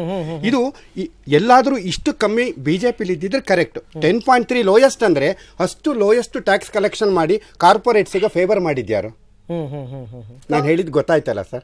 ಕಾಂಗ್ರೆಸ್ ಅಲ್ವಾ? ಕಾಂಗ್ರೆಸ್ ಒಂದು ಕಾರ್ಪೊರೇಟ್ ಗೆ ಫೇವರ್ ಮಾಡಿ ದಯವಿಟ್ಟು ತಪ್ಪಿಸಬೇಡಿ. 10.3% ಟ್ಯಾಕ್ಸ್ ಕಲೆಕ್ಷನ್ ದೇಶದ ಅಭಿವೃದ್ಧಿ ಸಾಮಾನ್ಯರ ಬಗ್ಗೆ ಚಕಾರ ಎತ್ತಿಲ್ಲ ನೀವು. ಅವನ ಬಗ್ಗೆ ಏನೇನು ನೀವು ಯಾಕಂದ್ರೆ 57 ವರ್ಷ ಈಗಿನವರೆಗೂ ರೈತರ ಬಗ್ಗೆ ನೀವು ಚಕಾರ ಎತ್ತಲಿಲ್ಲ. ಸರ್, ನೀವು ಹೆಣ್ಣು ಮಕ್ಕಳು ನೋಡಿ, ರೈತರ ಬಗ್ಗೆ ತಾವು ಬಹಳ ಕಾಳಜಿ ತೋರಿಸಿದಿರಿ. ಆಯ್ತು, 50 ವರ್ಷದಲ್ಲಿ ರೈತನ ಪರಿಸ್ಥಿತಿ ಏನಾಗಿದೆ? ಕಾನ್ಸೆಪ್ಟ್ ಆಫ್ ಸೋಷಿಯಲ್ ಜಸ್ಟಿಸ್ ಅಂತ ಇರ್ತಕ್ಕಂಥ ಇದೆಯಲ್ಲ, ಈಗ ರೈತರ ಬಜೆಟ್ ಅಂತ ಪದವನ್ನು ನಾವು ಕೇಳಿದೀವಿ, ಅದು ಸೋಷಿಯಲ್ ಜಸ್ಟಿಸ್ ಗ್ಯಾಮೆಟ್ ನಲ್ಲಿ ಬರ್ತಕ್ಕಂಥ ಸಾಮಾಜಿಕ ನ್ಯಾಯ ಕೊಡಬೇಕಲ್ಲ ಎಲ್ಲಾ ಸೆಕ್ಟರ್ಗಳಲ್ಲಿ. ಇದರಲ್ಲಿ ಲೇಬರ್ ವರ್ಗ ಇದೆ, ದುಡಿತಕ್ಕಂಥ ಶ್ರಮಿಕ ವರ್ಗ, ಎಕ್ಸ್ಪ್ಲಾಯ್ಟೆಡ್ ಇದೆ, ಅವರಿಗೆಲ್ಲ ಸರಿಯಾಗಿದೆ. ಅದ್ರ ಬಗ್ಗೆ ನೀವು ಮಾತಾಡಬೇಕಲ್ವಾ? ಅದ್ರ ರಿಫ್ಲೆಕ್ಷನ್ ಆಗಬೇಕಲ್ಲ. Only corporate sector, industrial sectors ಬಗ್ಗೆ ಭಾರತ ದೇಶದಲ್ಲಿ ಇಂಡಸ್ಟ್ರಿಯಲ್ ಸೆಕ್ಟರ್ ನಮ್ದೇ ಅಭ್ಯಂತರ ಇಲ್ಲ, but they should be distribution. You are absolutely right, sir. ನೀವು ಕಪ್ಪಣ್ಣ ಬಗ್ಗೆ ಹೇಳಿದ್ರಿ, ನಾವು ಕಾಂಗ್ರೆಸ್ ಬಜೆಟ್ ವಿಚಾರದಲ್ಲೇ ನೀವು ರೈತರ ಬಗ್ಗೆ ಕ್ರಿಯೇಷನ್ ಆಫ್ ವೆಲ್ತ್ ಆದ್ಮೇಲೆ ಡಿಸ್ಟ್ರಿಬ್ಯೂಷನ್. ಜಗದೀಶ್ ಅವರೇ, ಒಂದ್ ನಿಮಿಷ ಕೇಳಿ, ರೈತರ ಬಗ್ಗೆ ಒಂದು ವಿಚಾರ ಹೇಳ್ತೀನಿ, ನೀವೇ ತೀರ್ಮಾನ ಮಾಡಿ. ಚೇಂಜ್ ಮಾಡ್ತಿದ್ದೀರಿ ಅಷ್ಟೇ. ಸರ್, ಈ ದೇಶದಲ್ಲಿ ಶೇಕಡ 58 ಭಾಗ ಜನ ಕೃಷಿಕರು ಸರ್. ಅವ್ರು ಹೇಳಿರೋ ಸತ್ಯ. ಆದರೆ ಅವರ ಕಾಂಟ್ರಿಬ್ಯೂಷನ್ ರಾಷ್ಟ್ರೀಯ ಒಟ್ಟು ಉತ್ಪನ್ನಕ್ಕೆ 14%. ಅದರ ಅರ್ಥ ಏನು? ಇವತ್ತಿನ ತನಕ ಅತಿ ಬಡತನದಲ್ಲಿ ಇರುವಂತವ್ರು ಯಾರು ಗೊತ್ತಾ ಸರ್? ರೈತರು, ಕೃಷಿಕರು. 57 ಇಯರ್ಸ್ ಅವರು ಆ ಲೆವೆಲ್ ಅಲ್ಲೇ ಇದ್ರು. ಅದು ಯಾರು ಅಂತ ಹೇಳೋದ್ರ ಬಗ್ಗೆ ಬಿಜೆಪಿ ಅವರು ಮಾತಾಡ್ಲಿ, ನಾನು ಮಾತನಾಡೋದಿಲ್ಲ. ಈಗ ಹೇಳೋದೇನ್ ಗೊತ್ತಾ, ಅವ್ರನ್ನ ಅದೇ ಲೆವೆಲ್ ಅಲ್ಲಿ ಇರ್ಲಿಕ್ಕೆ ಆಗುತ್ತಾ ಸರ್? ಲ್ಯಾಂಡ್ ಅಕ್ವಿಸಿಷನ್ ಮಾಡಿದ್ರಿ ಸರ್. ಒಂದ್ ಮಾತು ಹೇಳ್ತೀನಿ ಸರ್, ನಾನು ಬಜೆಟ್ ಬಗ್ಗೆ ಮಾತಾಡ್ತಾ ಇದ್ದೀನಿ. ಪ್ಲೀಸ್ ಬರೀ ರಾಜಕೀಯ ಬೇಡ, ಒಂದ್ 2 ನಿಮಿಷ ಬಜೆಟ್ ಬಗ್ಗೆ ಮಾತಾಡೋಣ. ಈಗ ಕೇಳ್ತಾ ಇರುವಂತಹದ್ದು ನಿಮ್ಗೆ ಕಾರ್ಪೊರೇಟ್ ಧೀರುಭಾಯಿ ಅಂಬಾನಿಗಲ್ಲ, ಸ್ಕೂಲ್ಗಳಿಗೆ, ಆಸ್ಪತ್ರೆಗಳಿಗೆ, ಇನ್ಫ್ರಾಸ್ಟ್ರಕ್ಚರ್ಗಳಿಗೆ. ನೆನ್ಪಿಟ್ಕೊಳ್ಳಿ, ಇವೆಲ್ಲವೂ ಸಹ ಯಾರ ಪ್ರೈವೇಟ್ ಇದಕ್ಕಿಲ್ಲ. Let me just finish it. ಅದಗಳಿಗೆ ಕೇಳ್ತಿರೋದು. ಅದರಿಂದ ಬರೋ ಅಭಿವೃದ್ಧಿಯಲ್ಲಿ ಜನರಿಗೆ ಕೆಲಸ ಸಿಗುತ್ತೆ. ಇದು ಯಾವುದೂ ಆಗಲಿಲ್ಲ ಅಂದರೆ ಅಭಿವೃದ್ಧಿ ಅವ್ರಿಗೆ ಹೇಗಾಗುತ್ತೆ ಸರ್? ಅಲ್ಟಿಮೇಟ್ಲಿ ಉದ್ದೇಶ ಏನು ಹೇಳಿ? Make in India. ಜನರಿಗೆ ಕೆಲಸ ಸಿಗುತ್ತೆ. ಈ ದೇಶದಲ್ಲಿ ಪ್ರತಿ ವರ್ಷ ಸುಮಾರು 1,30,00,000 ಜನ ಕೆಲಸ ಇಲ್ಲದೆ ಇದ್ದಾರೆ. 10 ವರ್ಷದಲ್ಲಿ ಇವರು 13 ಕೋಟಿ ಜನ ಆಗ್ತಾರೆ. ಅವ್ರ ಕತೆ ಏನಾಗುತ್ತೆ ಸರ್? ಅಭಿವೃದ್ಧಿ ಅದು ಪ್ರೈಮರಿ ಮಂತ್ರ ಆಗ್ಬೇಕು ಸರ್. ಆಮೇಲೆ ನೀವು ಇನ್ನೊಂದು ಶಿವಮೂರ್ತಿ ಏನ್ ಗೊತ್ತಾ, ನೀವು ರೈತ ಪರವಾದದ್ದು, ಆಮ್ ಆದ್ಮಿ ಪರವಾದದ್ದು ಅಂತ ಹೇಳ್ತೀರಲ್ವಾ? ಆಯ್ತಪ್ಪ, ಈಗ ರೈತರ ವಿಚಾರಣೆ ತಗೊಳ್ಳೋಣ. ರೈತರನ್ನ ಇವ್ರು ಕಡೆಗಣಿಸಿದ್ರು ಅಂತಾನೆ ಇಟ್ಕೊಳ್ಳೋಣ. ರೈತರಿಗೆ ರಸಗೊಬ್ಬರಗಳ ಉತ್ಪಾದನೆ ಸರಿಯಾಗಿ ಆಗಬೇಕಾಗತ್ತೆ. ರಸಗೊಬ್ಬರ ಉತ್ಪಾದನೆ ಲ್ಯಾಂಡ್ ಅಕ್ವಿಸಿಷನ್ ಆಕ್ಟಿಗೂ ನೇರ ಸಂಬಂಧ ಇದೆ ಸರ್. ನಾನು ಲ್ಯಾಂಡ್ ಅಕ್ವಿಸಿಷನ್ ಬಗ್ಗೆ ಮಾತಾಡ್ತಿಲ್ಲ ಸರ್. ಲ್ಯಾಂಡ್ ಅಕ್ವಿಸಿಷನ್ ಬಗ್ಗೆ ನಾನು ರೈತರನ್ನ ನೀವು ಮೊದಲು ಏನ್ ಮಾಡಿದಿರಿ? ಕಾಂಗ್ರೆಸ್ ಗವರ್ನಮೆಂಟ್ ಅಲ್ಲಿ 1 ಇಂಚು ಯಾವ್ದು ಅಕ್ವಿಸಿಷನ್ ಆಗೇ ಇಲ್ವಾ ಸರ್? ಅಕ್ವಿಸಿಷನ್ ಅಂದ್ರೆ ಅದಕ್ಕೆ ನೋಡಿ, ರೈತರಿಗೆ ಕೇಳಬೇಕು. ಲ್ಯಾಂಡ್ ಅಕ್ವಿಸಿಷನ್ ಆಕ್ಟ್ ಇವಾಗೇನೋ ತಿದ್ದುಪಡಿ ತರ್ತೀವಿ, ಒಪ್ಕೊಂಡೆ. ಯಾವಾಗ ಸರ್ ನೀವು ತಂದಿದ್ದು right to fair compensation and land ಅಂತ ಈ ಮೊನ್ನೆ ತಂದ್ರ 2013 ಲ್ಯಾಂಡ್ ಅಕ್ವಿಸಿಷನ್ ಆಕ್ಟ್ ನಲ್ಲಿ ನ್ಯಾಷನಲ್ 1915 ನಲ್ಲಿ ರಿಹ್ಯಾಬಿಲಿಟೇಷನ್ ಫಾರ್ ರೀಸೆಟಲ್ಮೆಂಟ್. ಅದು ಹೈವೇಸ್ ಮಾತ್ರ ಇತ್ತು ಸರ್. ಕಾಂಪೆನ್ಸೇಷನ್ ಅಂತ ಇದೆ ಆಯ್ತಾ? ಅದು ಹೈವೇಸ್ ಅಲ್ಲಿ ಮಾತ್ರ ಇದ್ದಿದ್ದು. ನೀವು ಲ್ಯಾಂಡ್ ಅಕ್ವಿಸಿಷನ್ ಆಕ್ಟ್ 1894 ಮಾತಾಡ್ತಾ ಇಲ್ಲ ಸರ್. ನಾನು ಹೇಳೋದು ನಾವು ತಪ್ಪು ಮಾಡಿದ್ವಪ್ಪ. It's a revolution we did it. ಹೌದು ಹೌದು. ಲ್ಯಾಂಡ್ ಅಕ್ವಿಸಿಷನ್ ಆಕ್ಟ್ ಅಲ್ಲಿ ಲ್ಯಾಂಡ್ ರಿಫಾರ್ಮ್ಸ್ ಆಯ್ತು sir. Land reforms is different, land acquisition act is different. ನಾನು ಕೇಳೋದು ಲ್ಯಾಂಡ್ ರಿಫಾರ್ಮ್ಸ್ ಅಂತ ಹೇಳ್ತೀವಿ. ಕರ್ನಾಟಕದಲ್ಲಿ ವರ್ಕ್ ಆಗಿದೆ, ಆಂಧ್ರದಲ್ಲಿ ಇವತ್ತಿಗೂ ಆಗಿಲ್ಲ, ತಮಿಳುನಾಡಲ್ಲಿ ಇವತ್ತಿಗೂ ಆಗಿಲ್ಲ. ಎಲ್ಲ ಸರ್ಕಾರಗಳು ಇತ್ತು, ನಾವೇನಿರಲಿಲ್ಲ. ಆದರೆ land reforms has not been fully implemented in Andhra. ಅದ್ಬಿಟ್ಟು ವಾಟ್ ಅಬೌಟ್ ಗುಜರಾತ್? ಆಯ್ತಾ? What about Gujarat? ನನಗೆ ಗುಜರಾತ್ ಮಧ್ಯಪ್ರದೇಶ್ ಆಯ್ತಾ? What about Himachal Pradesh? ಇದರಲ್ಲಿ ಇನ್ನೊಂದು ಹೇಳ್ತೀನಿ. ಲ್ಯಾಂಡ್ ಅಕ್ವಿಸಿಷನ್ ಆಕ್ಟ್ 1894 ಇವಾಗ ಏನೋ ಒಂದಷ್ಟು ಚೇಂಜಸ್ ಮಾಡಿದ್ರು. ಅದರಲ್ಲಿ ಅವರು they are pointing out our honourable prime minister has agreed. 1894 ಆ್ಯಕ್ಟ್ನ 1947 ನಮಗೆ ಸ್ವಾತಂತ್ರ್ಯ ಬಂದ ಮೇಲೆ ಇದು ರಿಪಬ್ಲಿಕ್ ಆಯ್ತಲ್ಲ, ಅಲ್ಲಿಂದ ಈಚೆಗೆ ಇವತ್ತಿನ ತನಕ all parties ruled, correct? But we did not feel that there is being some injustice being done to the farmer and we should change ಅಂತ. ಬಿಗ್ಗೆಸ್ಟ್ ನಾನು ಹೇಳೋದು, let us all join together. ಆಯ್ತಾ? Economy ಅದು ಡಾಕ್ಸ್ಗೆ ಹೋಗುತ್ತೆ. I will know it. Let us put back the land acquisition that is right to property as a fundamental right ಹಾಕ್ಬಿಡಿ. Divert ಆಗ್ತದೆ. Please sir, ನೀವು ಅವತ್ತು ಹಾಗೆ ಮಾಡಿದ್ರಿ Shivamurthy sir. You are diverting the topic. Why you defending this? No, I am not defending. Who am I to defend, sir? I am an anchor. I am not a Congress. Gujarat I am not a BJP. Land reforms ಅನ್ನ ಯಾವ ಮಟ್ಟಿಗೆ ಅವರು sir, you are diverting the topic. Please, ಇನ್ನೊಂದು ಹೇಳ್ತೀನಿ. you are diverting. Sir, ನೀವು ಬಂದಿರೋದೇ BJP ಬಯಕ sir. ನೀವು ಬಂದಿರೋದೇ BJP BJP ಅವ್ರು ಬಯಕ BJP ಅವ್ರು ಬಂದಿರೋದೇ ಅವ್ರು- ಕಾಂಗ್ರೆಸ್ ಬಯಕ ಅಲ್ಲ, ಅಲ್ಲ ನಾನ್ ಕೇಳ್ತಾ ಇರೋದು ಇವ್ರೇ, ಆಯ್ತಪ್ಪ ನಿಮ್ಮಲ್ಲಾದಂತಹ ನಾನು ಒಳ್ಳೆ ಕೆಲಸ Land Acquisition ಅದನ್ನ Act ಕಂಟಿನ್ಯೂ ನ- ಮಾಡ ಹಂಗಲ್ಲ I am very proud to sir say that ನೋಡಿ you have sir brought that. ನೋಡಿ ಸರ್ ನೀವು ನಾವು ತಂದಿದ್ದೀವಿ ಮನಮೋಹನ್ ಅದನ್ನ. ಸಿಂಗ್ ಅವ್ರು ಸರ್ ಪ್ಲೀಸ್ ಮತ್ತೆ ಸ್ಟಾಪ್ ಮಾಡಿ sir Why you not give a marks to us? ಹಂಗಲ್ಲ ಸರ್ ನಮ್ಮನ್ನ ನೀವು ಈಗ ಕಾಂಗ್ರೆಸ್ ಮನಮೋಹನ್ ನಾವು ತಂದಿರ್ತಕ್ಕಂಥದ್ದು ಸರ್ ಪ್ಲೀಸ್ ನನ್ನ ಮಾತು Land ಕೇಳಿಸ್ಕೊಳ್ಳಿ. Acquisition Act ನಾವು ತಂದಿದ್ದೀವೋ, ನಿಮ್ಮ ಬೇರೆ ತಂದಿದ್ದಾರೋ? ಮನಮೋಹನ್ ಸಿಂಗ್ It's ಅವರು our right. ಮನಮೋಹನ್ ಸಿಂಗ್ ಅವರು ತಂದಂತಹ ಒಳ್ಳೆ ಬಜೆಟ್ ಅನ್ನ ಅಥವಾ ಒಳ್ಳೆ ಯಾಕೆ ಕೆಲಸಗಳನ್ನ ತಿದ್ದುಪಡಿ ಮಾಡ್ತಾ ಇದ್ದಾರೆ BJP ಅವರು? ಮುಂದುವರ್ಸ್ಕೊಂಡು Why ಹೋಗಬೇಕು agitation is going on? Sir Why ನನ್ನ they are ಮಾತೆ changing it? ಕೇಳ್ತಾ ಇಲ್ಲ ನೀವು ಹೇಳಿ. ಅದೆಲ್ಲ ಟಾಪಿಕ್ ನಾನು ಕೇಳಿಸ್ಕೊಳ್ಳಿ ಒಂದ್ಸರ್ತಿ ನಾ ಮುಗಿಸೋ ತನಕ ಪ್ಲೀಸ್ ನೀವು ಕೇಳಿಸೋ ನೀವು ಸಂಯಮನೆ ಒಪ್ತೀರಾ? ಸರ್ ನಿಮಗೆ ಸಂಯಮನೆ ಒಪ್ತೀರಾ ಅದನ್ನ? ನಿಮಗೆ ಸಂಯಮನೆ ಇಲ್ಲ ಹೇಳಿ ನೀವು. ನಾನು ಅದಕ್ಕೆ ಬಿಡಿ ಹೇಳೋದಕ್ಕೆ ಹೇಳಿ. ಮನಮೋಹನ್ ಸಿಂಗ್ ಅವರ ಅವಧಿಯಲ್ಲಿ 10 ವರ್ಷ ರೂಲ್ ಮಾಡಿದ್ರಲ್ವ ಸರ್ 10 ವರ್ಷಗಳ ಬಜೆಟ್ ನಲ್ಲಿ ಕೊಟ್ಟಂತಹ ಕೆಲವು ಜನಪ್ರಿಯ ಯೋಜನೆಗಳನ್ನ ಮುಂದುವರಿಸಲಿ ಅಂತ ಹೇಳಿ ಅದನ್ನ ನಾನು ಒಪ್ಕೋತೀನಿ. ಅದನ್ನ ಬಿಟ್ಬಿಟ್ಟು ಈಗ ಬರೀ ಆಗಿರೋದೇನು? ನೀವು ಬರೀ ಅದನ್ನ ಮಾಡ್ತಿದ್ದಾರೆ. ಇನ್ನು ಆಮೇಲೆ ಇನ್ನೊಂದೇನು ಗೊತ್ತಾ, See, land is a very basic thing. ಬಜೆಟ್ಟೇ ಆಗಿಲ್ಲ ಇನ್ನು ಭೂಮಿನೇ- ಬಜೆಟ್ಟೇ ಆಗಿಲ್ಲ ಇನ್ನು ನೀವು ಆಗ್ಲೇ ತಗೊಂಡ್ಬಿಟ್ಟಿದ್ದೀರಾ ನೀವು ಇದನ್ನ. ಈಗ ಬೇಕಾದ್ರೆ ನಿಮ್ಮ ಹತ್ರ ಇವಾಗ ಮೈಕ್ ಹಿಡಿದ್ರೆ Overall economy. ಸರ್ ಬಜೆಟ್ ಹೆಂಗಿದೆ ಅಂತ ಹೇಳ್ಬಿಡ್ತೀರಾ ನೀವು. ಶಿವಮೂರ್ತಿ ಅವರೇ, ಸರ್, ಈಗ ಇನ್ನೊಂದು ತಾವು ವಿಷಯ. ಸರ್ಕಾರದ ಒಂದು ಭಾಗ, ಒಂದು ಕೆಲಸ ಮಾಡೋಣ. ಇವಾಗ ತಾವು ಇದು ತುಮಕೂರು ರೋಡಲ್ಲಿ ವಸಂತ ನರಸಾಪುರದಲ್ಲಿ ನ್ಯಾಷನಲ್ ಮ್ಯಾನುಫ್ಯಾಕ್ಚರಿಂಗ್ ಝೋನ್ ಅಂತಲೋ ಏನೋ ಒಂದು, ನಿಮ್ಸ್ ಅಂತ ಮಾಡ್ತಾರೆ. ನ್ಯಾಷನಲ್ ಇನ್ವೆಸ್ಟ್ಮೆಂಟ್ ಮ್ಯಾನುಫ್ಯಾಕ್ಚರಿಂಗ್ ಹೌದು, ಝೋನ್ ಅಂತ national ಒಂದು, ಹೌದು. ಈ ಕಡೆ ಯಾವುದೋ ಒಂದು ಹೊಸ ಅಕ್ವಿಷನ್. ಜಯಚಂದ್ರ ಅವರು ಆ ಅಕ್ವಿಷನ್ಗಳನ್ನ ನಮ್ಮ ಸರ್ಕಾರ ಇದ್ದಂತ ಸಂದರ್ಭದಲ್ಲಿ ಬೇಡ ಅಂತ ಹೇಳಿದ್ರು. ಆಯ್ತು, ನಾನು ನಿಮ್ಮಲ್ಲಿ ಒಂದು ವಿನಂತಿ ಮಾಡ್ಕೋತೀನಿ. ಆಮೇಲೆ ನರೇಂದ್ರ ಮೋದಿ ಅವರು ಉದ್ಘಾಟನೆ ಮಾಡಿದಾರ 4 ಟೈಮ್ ಬೇಡ, ನೀವು ಸರ್ಕಾರದಲ್ಲಿ ರೂಲ್ಸ್ ಮಾಡೋ ಪವರ್ ಇರೋರು. ಆಕ್ಟ್ ನಾವು ಮಾಡಿದೀವಿ, ತಪ್ಪಾಗಿದೆ, ನೀವು 6 ಟೈಮ್ ಕೊಟ್ಬಿಡಿಪ್ಪ. ನೋಡಿ, ತಾವು MLA ಆಗಿ ಸದನದಲ್ಲಿದ್ದೀರಿ, ಹೌದು, ನಾನು ಇದ್ದೀನಿ. ಲ್ಯಾಂಡ್ ಬಗ್ಗೆ ನಾವು ಏನು ಬದಲಾವಣೆ ತರ್ತಿದ್ದೇವೆ? ಲ್ಯಾಂಡ್ ಬಗ್ಗೆ ನೋಡಿ, ಅಕ್ರಮ ಸಕ್ರಮ, ಆಮೇಲೆ ಅದು ಒತ್ತುವರಿನ ಕೇಳಿ ನಾವು ಹೇಳ್ತೀವಿ. ನೀವು ಡೈಗ್ರೆಸ್ ಮಾಡ್ತೀರಿ ಸರ್ ಸಬ್ಜೆಕ್ಟ್ ಇಂದ. ನಾನು ಅದನ್ನ ಹೇಳಿದ್ರೆ ಅವ್ರು It ಕೇಳ್ತಾ ಇಲ್ಲ, connects, it ಪುನಃ connects. ಲ್ಯಾಂಡ್ ಬಿಟ್ಟು ಅವ್ರು ಹೋಗ್ತಾ ಇಲ್ಲ. ಲ್ಯಾಂಡ್ Land ಒಂದೇ is the ಬಜೆಟ್ base. ಅಲ್ಲ, ಲ್ಯಾಂಡ್ ಒಂದೇ ಬಜೆಟ್ ಅಲ್ಲ. ನಾನು ಕೇಳಿ ಸರ್ ನಿಮ್ಗೊಂದು ಪ್ರಶ್ನೆ ಕೇಳಿದೆ ನಾನು ಆರಂಭದಲ್ಲಿ. Acquisition Act, sir sir. ನಿಮ್ಗೊಂದು ಪ್ರಶ್ನೆ ಕೇಳಿದೆ ನಾನು ಆರಂಭದಲ್ಲಿ, ಹಣವನ್ನ ಕ್ರೋಢೀಕರಣ ಮಾಡ್ತಕ್ಕಂಥದ್ದು ಹೇಗೆ ಅಂತ ನೀವು ಉತ್ತರ ಕೊಟ್ರ ಸರ್. ಅದಕ್ಕೆ ಇರ್ತಕ್ಕಂಥ ಚಾಲೆಂಜಸ್ ಏನು ಅಂತ ಕೇಳಿದೆ, ಉತ್ತರ ಕೊಟ್ರ ಸರ್ ನೀವು? ಅವಾಗಿಂದನೂ ಲ್ಯಾಂಡ್ ಅಷ್ಟೇ ಹೇಳ್ತಾ ಇದ್ದೀರಾ ನೀವು. ನೀವು ಅದಕ್ಕೆ ಹೇಳಿ ಉತ್ತರನ. ನಿಮಗೆ ಗೊತ್ತು ಆಯ್ತಪ್ಪ, ನೀವು ಈಗ 10 ವರ್ಷ ಆಡಳಿತ ಮಾಡಿದ್ರಿ ಅಲ್ವಾ, ಎಷ್ಟೋ ಜನಪ್ರಿಯ ಯೋಜನೆಗಳು ಕೊಟ್ಟಿದ್ದೀರಾ ಅಲ್ವಾ? ಖಂಡಿತ ಹೇಳಿ. ಮಾಧ್ಯಮದವರು ತಮ್ಮ ಮಾತಿನಲ್ಲಿ ನಾನು ನೋಡ್ತಾ ಇದ್ದೀನಿ, ಒಂದು ಸಲನಾದ್ರೂ ಇಷ್ಟು ಮಾತಾಡಿದ್ದಕ್ಕೆ ಲ್ಯಾಂಡ್ ಅಕ್ವಿಸಿಷನ್ ಮಾಡಿರ್ತಕ್ಕಂಥದ್ದು ಆಕ್ಟ್ ಅನ್ನ ತಿದ್ದುಪಡಿ ಮಾಡಿರ್ತಕ್ಕಂಥ ತಪ್ಪು ಅಂತ ಎಲ್ಲೂ ಬರಲಿಲ್ಲ. ನಾನು ಹೇಳಿದೆ ನಿಮಗೆ ಫಸ್ಟ್ ಹೆಡ್ಲೈನ್ ಅಲ್ಲೇ ಹೇಳ್ಬಿಟ್ಟೆ ಸರ್. ನಾನು ಇವತ್ತು ಪ್ರೋಗ್ರಾಮ್ ಶುರು ಆಗ ಹೆಡ್ಲೈನ್ ಅಲ್ಲೇ ಭೂಸ್ವಾಧೀನ ಸುಗ್ರೀವಾಜ್ಞೆ ತಿದ್ದುಪಡಿಗೆ ಕೇಂದ್ರದ ಮನಸ್ಸು, ರೈತರ ವಿರೋಧ ಕಟ್ಟಿಕೊಳ್ಳದಿರೋದು ಹೆದರಿದ ಮೋದಿ. ಮುಗಿದೋಯ್ತು ನನ್ನ ಮಾತು ಅಲ್ಲಿಗೆ. ಸರ್, ಈಗ ಇನ್ನೊಂದು ಹೇಳಿ ಸರ್, ಪ್ಲೀಸ್ ಹೇಳಿ ಸರ್. ಸರ್, ಎಸ್ಪೆಷಲಿ ನಾಳೆ ಬಡ್ಜೆಟ್ ನಮ್ಮ ಕರ್ನಾಟಕಕ್ಕೆ ಮತ್ತೆ ಬೆಂಗಳೂರಿಗೆ ಯಾಕೆ ಇಂಪಾರ್ಟೆಂಟ್ ಅಂತ ಹೇಳಿದ್ರೆ, ಈಗ ಏನು ನಮ್ಮ IT ಕಂಪನೀಸ್ ಇದಾರೆ, ಡೈರೆಕ್ಟ್ ಟ್ಯಾಕ್ಸ್ ಪೇಯರ್ಸ್, ಬಹಳಷ್ಟು ಜನ ಎಂಪ್ಲಾಯೀಸ್ ನಮ್ಮ ಕನ್ನಡದಲ್ಲಿ ಎಲ್ಲ ಸ್ಟೇಟ್ನವ್ರು ಇದಾರೆ. ಅವರೆಲ್ಲರೂ ಕೂಡ IT ಕಂಪನೀಸ್ ನಲ್ಲಿ ಏನ್ ಕೆಲಸ ಮಾಡ್ತಿದ್ದಾರೆ, ಈಗ ಬಹಳಷ್ಟು ಜನಕ್ಕೆ ಲೇ ಆಫ್ ಮಾಡ್ತಿದ್ದಾರೆ. ಪ್ಲಸ್ ಇದೇ ರೀತಿನಲ್ಲಿ ಈಗ ಇಂಡಸ್ಟ್ರಿಯಲ್ ಸೆಕ್ಟರ್ ಮತ್ತೆ ಮ್ಯಾನುಫ್ಯಾಕ್ಚರಿಂಗ್ ಸೆಕ್ಟರ್ ಅಲ್ಲಿ ನಾವು ತಗೊಂಡಾಗ ಅಲ್ಲೂ ಕೂಡ ಆಟೋಮೇಷನ್ ಎಲ್ಲ ಆಗ್ತಿರೋದ್ರಿಂದ ಬಹಳಷ್ಟು ಲೇ ಆಫ್ ಆಗ್ತಿದೆ. ಸೊ ಇವ್ರಿಗೆ ಕೂಡ ಕೆಲವೊಂದು ಈಗ ಏನೋ ಒಂದು ಇವ್ರಿಗೆ ಪ್ರೊಟೆಕ್ಷನ್ ಅಥವಾ ಇವ್ರಿಗೊಂದು ರೀತಿಯ ಮೆಕ್ಯಾನಿಸಮ್ ಇರಬೇಕು. ಪ್ಲಸ್ ಇನ್ನೊಂದು ಇಂಪಾರ್ಟೆಂಟ್ ಫ್ಯಾಕ್ಟರ್ ಅಂತ ಹೇಳಿದ್ರೆ, ಮೇಕ್ ಇನ್ ಇಂಡಿಯಾ ಅಂತ ಏನು ಇವರೊಂದು ಪ್ರೋಗ್ರಾಮ್ ಮಾಡ್ತಿದ್ದಾರೆ. ಬಹಳ ಇಂಪಾರ್ಟೆಂಟ್ ಆಗಿ ಬೇಕಾಗಿರ್ತಕ್ಕಂಥದ್ದು ಇಂಡಿಯಾಗ ಈಗ ಮೊಬೈಲ್ ಫೋನ್ಸ್. ಈಗ ಬಹಳಷ್ಟು ಮೊಬೈಲ್ ಫೋನ್ಸ್ ಇಂಡಿಯಾಗೆ ಏನ್ ಬರ್ತಿದ್ದಾವೆ, ಇವೆಲ್ಲವೂ ಕೂಡ ಚೈನಾದಿಂದ ಮತ್ತೆ ವಿಯೆಟ್ನಾಂ ಇಂದ ಆಮದಾಗ್ತಿದ್ದಾವೆ. ಸೊ ನಾವ್ ಇಲ್ಲೇ ಇಂಡಿಯಾದಲ್ಲೇನೆ ಬಹಳಷ್ಟು ಈಗ ಮೊಬೈಲ್ ಫೋನ್ ಕಂಪನೀಸ್ಗೆ ಉತ್ತೇಜನ ಕೊಟ್ಟು ಅವ್ರಿಗೆ ಇಲ್ಲಿ ಮ್ಯಾನುಫ್ಯಾಕ್ಚರ್ ಮಾಡೋದಕ್ಕೆ ಇಂಡಿಯಾದಲ್ಲಿ ಬಿಟ್ರೆ ಸುಮಾರು 1.5 ಲಕ್ಷದಿಂದ 2 ಲಕ್ಷ ಜಾಬ್ಸ್ ಕ್ರಿಯೇಟ್ ಆಗ್ತವೆ. ಸೊ ಅದರಿಂದ ಈಗ ವಿಯೆಟ್ನಾಂ ಅಂತ ಏನೋ ಒಂದು ಕಂಟ್ರಿ ಇದೆ, ಅವ್ರು ಇವತ್ತು ಚೈನಾ ಜೊತೆ ಕಾಂಪೀಟ್ ಮಾಡ್ತಿದ್ದಾರೆ. ಸೊ ಇದರಿಂದ ಮೇಡ್ ಇನ್ ಇಂಡಿಯಾ ಅನ್ನೋದು ಏನೋ ಒಂದು ಕ್ಯಾಂಪೇನ್ ಇದೆ, ಅದರಿಂದ ಹೆಲ್ಪ್ ಆಗುತ್ತೆ. Plus make in India plus ಇನ್ನೊಂದು ಏನಂತ ಹೇಳಿದ್ರೆ, ನಮ್ಮ ಬೆಂಗಳೂರಿಗೆ ಸಂಬಂಧಪಟ್ಟಂತೆ ಮೆಷಿನರಿ ಕಂಪನೀಸ್, ಎಸ್ಪೆಷಲಿ ಸ್ಮಾಲ್ ಮತ್ತೆ ಮೀಡಿಯಂ ಸೆಕ್ಟರ್ ಕಂಪನೀಸ್ ಏನಿದಾವೆ ನಮ್ಮಲ್ಲೇ ಜಾಸ್ತಿ ಇರೋದು. ಇಂಡಿಯಾಗೆ ನಾವು we are the gate way. So ಇಲ್ಲಿ ಈ ಒಂದು ಕಂಪನೀಸ್ಗೆ ನಾಳೆ ಏನು ಇದು ಬಡ್ಜೆಟ್ ಇದೆ, ಇವ್ರಿಗೆ ಯಾವ ರೀತಿನಲ್ಲಿ ಫೈನಾನ್ಸ್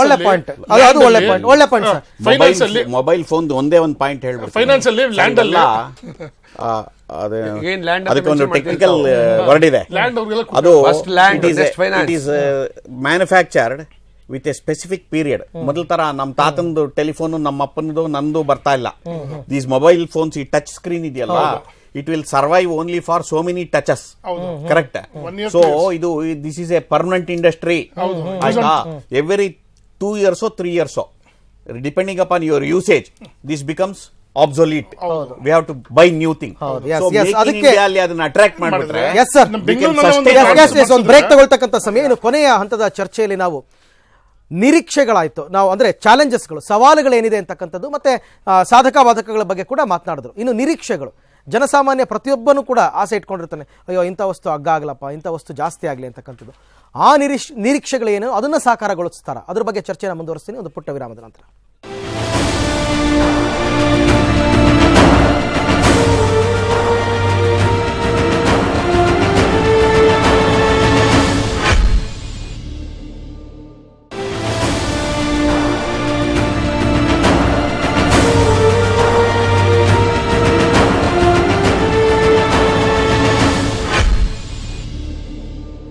ಎಸ್, ಅಚ್ಚೇ ದಿನ್ ಯಾರಿಗೆ ವಿಶೇಷ ಕಾರ್ಯಕ್ರಮದ ಅಂತಿಮ ಹಂತಕ್ಕೆ ನಾವೀಗ ಬಂದಿದ್ದೀವಿ. ನಿರೀಕ್ಷೆಗಳೇನು ಅಂತಕ್ಕಂಥದ್ದು. ಸೊ ನಾನು ಶಿವಮೂರ್ತಿ ಅವರಿಂದನೇ ಶುರು ಮಾಡಿಬಿಡ್ತೀನಿ. ಶಿವಮೂರ್ತಿ ಅವರೇ, ನಿಮಗಿರ್ತಕ್ಕಂಥ ನಿರೀಕ್ಷೆ ಏನು ಹಾಗಾದ್ರೆ? ಇವರು ಅಚ್ಚೆ ದಿನ ಅಂತ ಹೇಳ್ತಕ್ಕಂಥ ಮಾತು ಏನು ಹೇಳಿದಾರೋ ಇವರು, ಈ ದಿಸ್ ಈಸ್ ಎ ಸ್ಲೋಗನ್. ಇವರು ಈ ಸ್ಲೋಗನ್ ಕೊಡೋದ್ರಲ್ಲಿ ನಿಸೀಮ್ರು ಇವರು. ಹೌದು, ಯಾಕಂದ್ರೆ India is a shining, India is a getting vibrant Gujarat ಅಂತ ಹೇಳ್ತಾರೆ. ಈಗ ಇಂಡಿಯಾ ಬಗ್ಗೆ ಮಾತಾಡಲ್ಲ, ಗುಜರಾತ್ ಬಗ್ಗೆ ಮಾತಾಡ್ತಕ್ಕಂಥ, ಸರಿ ಹೇಳಿ, ಇಂಡಸ್ಟ್ರಿಯಲ್ ಬಗ್ಗೆನೇ ಮಾತಾಡ್ತಾರೆ. ಅದಕ್ಕೋಸ್ಕರ ಅವರು ಈ ದೇಶ, ಈ ವೈವಿಧ್ಯ ಇರ್ತಕ್ಕಂಥ ದೇಶಕ್ಕೆ ಎಲ್ಲರೂ ಸಮಭಾಗತ್ವ ಇರಬೇಕು ಅಂತ ಒಂದು ಬಡ್ಜೆಟ್ ಅನ್ನ ಬರಬೇಕು ಅಂತ ಹೇಳ್ತಕ್ಕಂಥ ನಮ್ಮ ಆಸೆ. ಅದಕ್ಕೋಸ್ಕರ ಅವರು ಈಗ ಫೆಡರಲ್ ಸಿಸ್ಟಮ್ ನಲ್ಲಿ ಈ ರಾಜ್ಯಕ್ಕೆ ಯಾವ ರೀತಿ ಕೊಡ್ತಾರೆ, ಸ್ಟೇಟಿಗೆ ಯಾವ ರೀತಿ ಕೊಡ್ತಾರೆ, ಹೆಂಗ್ ಸಂಪನ್ಮೂಲ ಕ್ರೋಢೀಕರಿಸ್ತಾರೆ, ಇಂಟರ್ನ್ಯಾಷನಲ್ ಮಾರ್ಕೆಟ್ ನಮ್ಮ ಇನ್ಫ್ಲುಯೆನ್ಸ್ ಯಾವ ರೀತಿ ಇರ್ತದೆ, ಬಡ್ಜೆಟ್ ಅನ್ನ ಯಾವ ರೀತಿ ಅಂತ ಹೇಳ್ತಾಗ ನಾಳೆ ಅವ್ರು ಇಟ್ಟ ಮೇಲೆ ನಮಗೆ ಗೊತ್ತಾಗೋದು. ಎಸ್ ಸರ್, ನಿರೀಕ್ಷೆಗಳ ಬಗ್ಗೆ ಶಾರ್ಟ್ ಆಗಿ ಹೇಳಿ. ಮೊದಲನೇದು ಸರ್, ತೆರಿಗೆ, ಕಾರ್ಪೊರೇಟ್ ತೆರಿಗೆ 1 ಪೈಸಾ ಕಮ್ಮಿ ಆಗಲ್ಲ. Okay. ಮಾರ್ಕ್ ಮೈ ವರ್ಡ್ಸ್, 1 ಪೈಸಾ ಕಮ್ಮಿ ಆಗಲ್ಲ. ಅದರಲ್ಲಿ ಸರ್ ನಾನು ನಿಮ್ಗೆ ಹೇಳ್ತೀನಿ, ಆಲ್ರೆಡಿ ಇಲ್ಲಿ ತನಕ ಕಾಂಗ್ರೆಸ್ ಕಾಲದಲ್ಲಿ ಅದು ಲೋಯೆಸ್ಟ್ ಲೆವೆಲ್ ಅಲ್ಲಿ ಇದೆ. ಇಲ್ಲಿಂದ ಅವ್ರ ಮೇಲ್ ಹೋಗ್ಬೇಕೇ ಹೊರತು ಕಮ್ಮಿ ನಾಳೆ ಬಡ್ಜೆಟ್ ಇಟ್ಟ ಮೇಲೆ ಹೇಳಕ್ ಕೇಳಿ. ಕಾರ್ಪೊರೇಟ್ ಟ್ಯಾಕ್ಸಸ್, ಕಾರ್ಪೊರೇಟ್ ಟ್ಯಾಕ್ಸ್ ಏನ್ 33% ಇದೆ, ಅದು ಕಮ್ಮಿ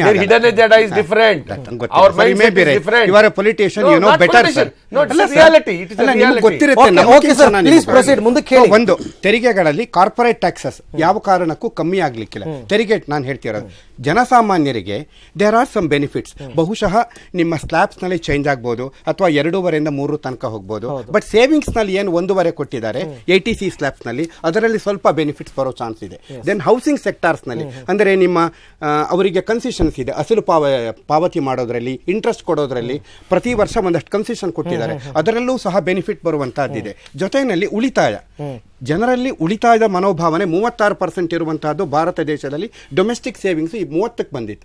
ಅದನ್ನ ಎನ್ಕರೇಜ್ ಮಾಡ್ಲಿಕ್ಕೋಸ್ಕರ 3 ವರ್ಷದ ತನಕ ಬ್ಯಾಂಕ್ ಡೆಪಾಸಿಟ್ ಅಲ್ಲಿ ಇರೋದಕ್ಕೆ ಆ ಒಂದು ಟ್ಯಾಕ್ಸ್ ಡಿಡಕ್ಷನ್ ಸೋರ್ಸ್ ಇದೆಯಲ್ಲ, ಬಹುಶಃ ಅದನ್ನ ತೆಗೆಯುವಂತಹ ಚಾನ್ಸಸ್ ಇದೆ. ಇವೆಲ್ಲದಕ್ಕಿಂತ ವೆರಿ ಇಂಪಾರ್ಟೆಂಟ್ ಯಾವ್ದು ಗೊತ್ತಾ, ಈ ಸಹಕಾರಿ ಒಕ್ಕೂಟ ವ್ಯವಸ್ಥೆಯ ಆರ್ಥಿಕ ಸಬಲೀಕರಣ. ಅಂದ್ರೆ ಏನು ಅಂತ ಹೇಳಿದ್ರೆ 14th ಫೈನಾನ್ಸ್ ಕಮಿಷನ್ ರಿಪೋರ್ಟ್ ಬಂದಿದೆ.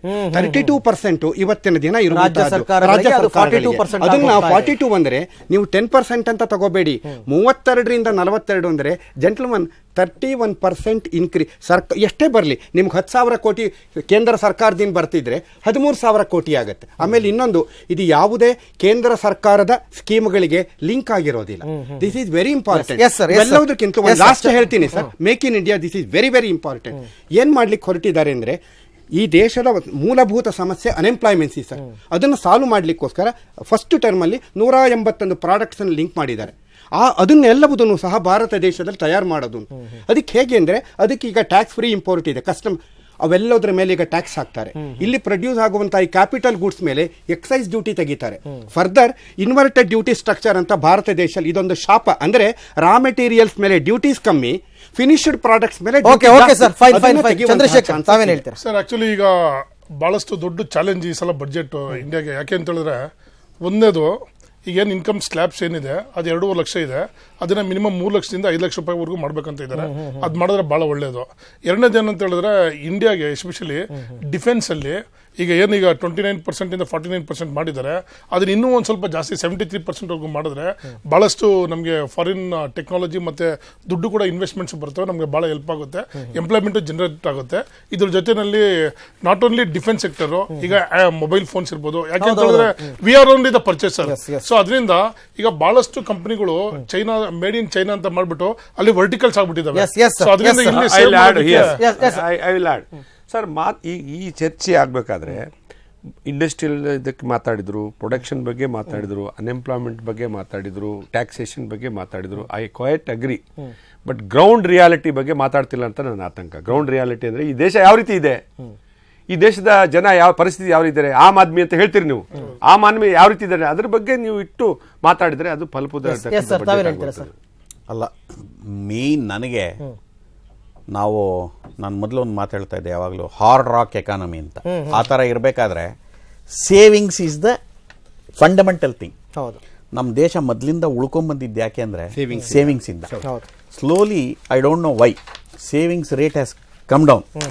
May be because of luxurious spending, maybe because of ಹಣದುಬ್ಬರದಿಂದ, ಇನ್ಫ್ಲೇಷನ್. ಅದು ಯಾವುದಾದ್ರೂ ಕಂಟ್ರೋಲ್ ಮಾಡಿ, whatever maybe the methodology, yes yes yes they have to increase the savings rate. Savings savings rate ಆಮ್ ಆದ್ಮಿ ಅಷ್ಟೇ, ದೊಡ್ಡವನು ಅಷ್ಟೇ. More you save, economy will be vibrant. Yes yes definitely.